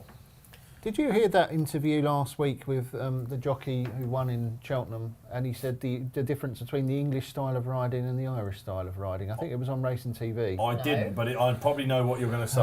And he said basically that the English style of riding is to push on and really Yes. attack and attack. And Yes. the Irish style of riding is It's to to sit wait, there wait, and wait, wait and wait. Well, I thought that was going to come to fruition, the Irish style in the Greatwood. And then, of course, I like to move it, and Sam got their own way. So it means he'll now go to the county hurdle and probably do the same thing. And the Irish will just come and mop it up the hill. Well, I Dave, couldn't- this thing's going all right in front. This What, Easy Easy Lands. Yeah, it's going all right. It's 28th and running here. Oh, if he wins and I didn't have Imagine. to after he ticked those boxes, I'm going to be You've got going all Goodbye right. Bobby to pass at the moment. We've got a long way to go, Not guys, go round again yet. basically. And he's an ex big Cheltenham breakaways Festival winner, managed to isn't end he? up back. Yes. While they're going through then, and Goodbye Bobby leads them into the home straight, and for the first time, a little roundup of what's happened. Hitman, that was good to see, wasn't it? Got the tactics right now, didn't they? Good ride by Harry Didn't Cobden. get any sort of a race though. He's such a talented horse, isn't he, though? What do you mean didn't get any sort of race? He's won. Yeah, but he didn't see another horse like. good but ride So you're by suggesting the no one was putting it to moment him. someone goes, hello there, Yeah. he's going to When go you've have got a enough of horse this. that you've got a question over their attitude, you do everything to try. Well, obviously you ride your own horse first, but then try and do something to get him beat, and nothing did. So he just had his own way, and it was very straightforward. Look at Clever this. ride. Barb's Mile is going to get us all down there. Oh, yes, thank you. Yes, That we sounds welcome good. you all Yeah, here. It's a good time of year to be there as well, Yeah. Marlon, isn't it? Very hot over Yeah, there at the moment. I The think big Richie's gonna breakaway win, yeah. is sulking again, guys. My lord, so talented this horse, Yeah. but so moody as well by the looks of it as well. He just doesn't. That's what you call a serious fat spot. He's gone from nearly third to last at the moment. I think Richie's going to ride here. Is this going to be a Hyrhorskyj special? I don't know about that. I mean, the one thing I will say is Is his it first gonna time be? cheap pieces. Yeah. Is it going to be a Marc Hyrhorskyj special? What the I'll It's take a not place. first time pieces. We'll take a place. He's Take a place. basically got PPPP next to his name. Yeah. Take a Right. place. He's going well, though, isn't Take he? a place. Don't get. Come on. Houston's Texan is starting to. I tell you what, blimey, Brendan Powell's earning his consult on the big breakaway at the He's made moment. a mistake there. Could the winner be in front? I hope so. Good boy, Bobby. A few of them in behind are getting pushed along. I mean, I'll take a place. Easy Lands here. We've got 6 places. Easy's Land did not look like he wanted to race last season, and this is the most interested he'd looked for a long time. In which Yeah. case, a mark of 142, he could be lobbied in. I thought he couldn't was interested. I mean, he's trading at 14s and running here at BSP 150s. This is the horse that everyone thought was Thrash Tiger Roll, of course, and Tiger just went, hee hee. Yeah, put him I'm away. back. Yeah. He's a big old boy, isn't he, good boy? Good boy, Yeah. Bobby. Yeah, he's a big old lad. He's got slower as he's got on, I think, isn't he? Because we didn't used to think he stayed, but now he just wants to stay. Not Sir Dylan. If not for Dylan, sorry, Not for it looks Dylan. like he's not really loving life out the back at the moment. Keep your eyes on Rapper, because he can be a bit of a chuck it in horse, but he looks like he's on a bit of a going day. Musical Slave for Marlon and the rest of you out there. Tell you, Richie's going to ride here, by the way. He is going well. Oh no! If this wins and I didn't have it, I could do with this now. This would be some end to the show. Marc Hyrhorskyj will be in the Thirsty Bear Marc in about Hyrhorskyj 5 minutes' special. time, Truckers sipping get- A few of them like whiskey beating and behind eating as well. blueberries. If this comes in, Rapper just doing what Rapper does. He's just thinking about having a bit of a flat spot here. He's a scorpion, isn't he? He he's just asking doesn't like him being that, isn't he? surrounded by horses. Yeah, not Scorpio. He's a Made a scorpion. mistake there. Easy's Land. I'm just waiting for him to sort of hit that Yeah, flat spot. yeah. You're waiting for him to crack. Yeah. What? How low's he gone now, Mark? He's trading at 19s and running on the Betfair So Exchange. he's over halved in price to Hyrhorskyj long shot. Houston Texas continues to shorten, He's I'm sure, 100. doesn't He's he? going well, isn't he? He's even money with 5 fences to jump. What, Houston, Texas? Wow! That is ridiculous. Is he ready isn't for it? takeoff? Have some faith in some of the others, guys. He's going that well, Houston, Richie's going to ride, Texas. by the way. This will be a 4-timer. Richie Not a lot of stays. horses can pull this off, you know. He's only an 8-year-old, Houston, Texas. Even money. Now he's gone back out to Yeah, 2 he's to 1. back That was, out now, I would that have was no thought. reaction. Fontaine Collonges then. Could this be Venetia's 1? Oh, for the Musical season? Slaves creeping. And I'll tell you what, Big Breakaway's not totally done Oh, with big either. breakaway! What? Now Big Easy's breakaway. Land is starting to Yeah, crack, he's guys. cracked He's now, starting yeah. to go, hang Yeah, on he's a gone, minute. he's gone, he's gone. I don't like the fact that we're actually properly having to Oh, race the old here. big breakaway's coming around the Breakaway, outside. what are you doing? Yeah, Where's the he big come Oh, now I'm from? a bit annoyed that I didn't have breakaway's him back. when he ticked the trends. I Oh. very nearly said put on another 0 on Dean with the circuit to go, but here he goes. If you Goodness, you remember, didn't. if you remember buying Chamblou in the Corto Star Grade 1 Novice Chase on Boxing Day a couple of seasons ago, he walked Come on, through every Fontaine. fence and still finished second. So at Is the this moment, gonna be it's one good for boy us, Bobby. Dave? Fontaine Collonges. He looks like Don't Goodbye need the Bobby's run. about to get it. Crossbar's not out of this. Go, Houston, not out of this. Texas. Tanking through. Come on, Bobby, we need to thrash this one. No, I think we're in trouble now, G. He's going backwards. Favourites So, on the top. big breakaway. Fontaine Collonges. Musical Slave not done with either. Yeah, one for Freddie Tom Jones. O'Brien senses he Breakaway. might get this. What are they saying, Mark? Houston, Texas, even money and running here. Even money, Houston, Houston. Texas. I think, look at Musical Slave, he's not gone for him at all. No, he's not. But he's just been Come on, anchored guys. there. Think Okay, Venetia's got Fontaine this. Collonges, Don't Tom need the run. Scudamore. Don't need the Coming stand side. Is What this the next price is Walker this guy? Big breakaways there as Two well. at 5, Crossbar now 3s finding that run Threes too on. much. Houston, Texas, even money. Not sure what Whoa. that was about. Musical Slave's gone past This it is for hard third. work. Come on, This Fontaine. is proper hard work, isn't it? This It's is a not proper Haydock race. heavy, but 2 are going clear. I think the big Two on the breakaway trend. wins this, doesn't he? This Come is on, the closest Fontaine. he's been in Now, God knows Fontaine, how she's long. dossing as long as she doesn't All on blow the up. last. Good Tom girl. Scudamore Oh, makes flown the it. drive. Brendan Bellamy to She's drive. wrong. Jump racing, we love it. Despite the fact no one turns up, this has been an absolute belter. Fontaine's got this, And the I big think. What a breakaway. thriller! I tell you, come and Fontaine College is having another crack. Felicia Williams will be. He's gonna get up! Fontaine College has got it. Venetia. Got Venetia. Well done. Something That's of a the- gamble that's the landed there, trophy. and the pressure is off. Kate Tracey ends on a winner. The big breakaway, my lord, he was backed as well, and he is back. He sulked for most of that race, Marc Hyrhorskyj. The two have come clear. He must have gone really low on the run-in. I mean, Fontaine Cologne's been good winner there. Obviously, Venetia's got that winner. 4.8 BSP. The big breakaway, 9.43 BSP. They knew up the running as well. The winner was always odds on. This one's went as low as 1.7 the second. But yeah, it was a good performance there by Venetia's Fontaine Cologne. Easy Lands, I mean, that's went off 154. Had every chance. I mean, that was quite an encouraging run. Be interesting to see what that one does next time out. That's went as low as 9-1 in running there. It's went off 150. So Should have traded it out, man. yeah, listen, I gave you the opportunity. listen, I thought he had a chance, but it was quite an encouraging run, but did stop quite quickly. All right. Okay. Well, listen. It's been a dramatic day, hasn't it, for the racing world, and especially here on Racing Post Live. We've had some highs. We've had some dullness from your return. Now listen, but you're a fickle man. And are you going to Newbury next weekend? I'm not going to Newbury next Are you going weekend. to Newcastle next weekend? I don't think I am. But Constitution Hill might. Well, this is it. I Will he hope still so. turn up? And we hope Long Press comes out as well. We hope Edward Stone comes out as well. We hope some more runners come out. There's going to be a massive debrief here. Your members club section is the place to be. Get your paper tomorrow. Unmissable stuff. Really, we've got a lot to work on here, I think, haven't we? But been a great panel. I think you'll agree this afternoon. Kate, great to have you back in. Oh, it's been great. I was kind of coming in here not really knowing what to expect today then with all the non-runners, but I actually really enjoyed it. So, yeah, we can make do, can't we, with what we have? Well, indeed. Well, Tyson Fury might not have fought, but the undercard was very exciting. Yeah, and the bear is back. We will see you first weekend of... The Friday of the Tingle Creek meeting, which Betfair sponsor. That's why we will be covering that meeting. And Marc Hyrhorskyj, we will see you next Saturday, man. Yeah, back in the pilot seat. Yeah, looking forward to it. Yeah. Happy days. All right, it's been great. Well done to Dave and Sam. Sterling work. Well done to Jack for doing the clips as well. And really enjoyed having you with us, guys. Same time, next Saturday. Huge meeting at Newbury. Let's hope for some rain, shall we? From Dave Orton, enjoy the rest of the sport.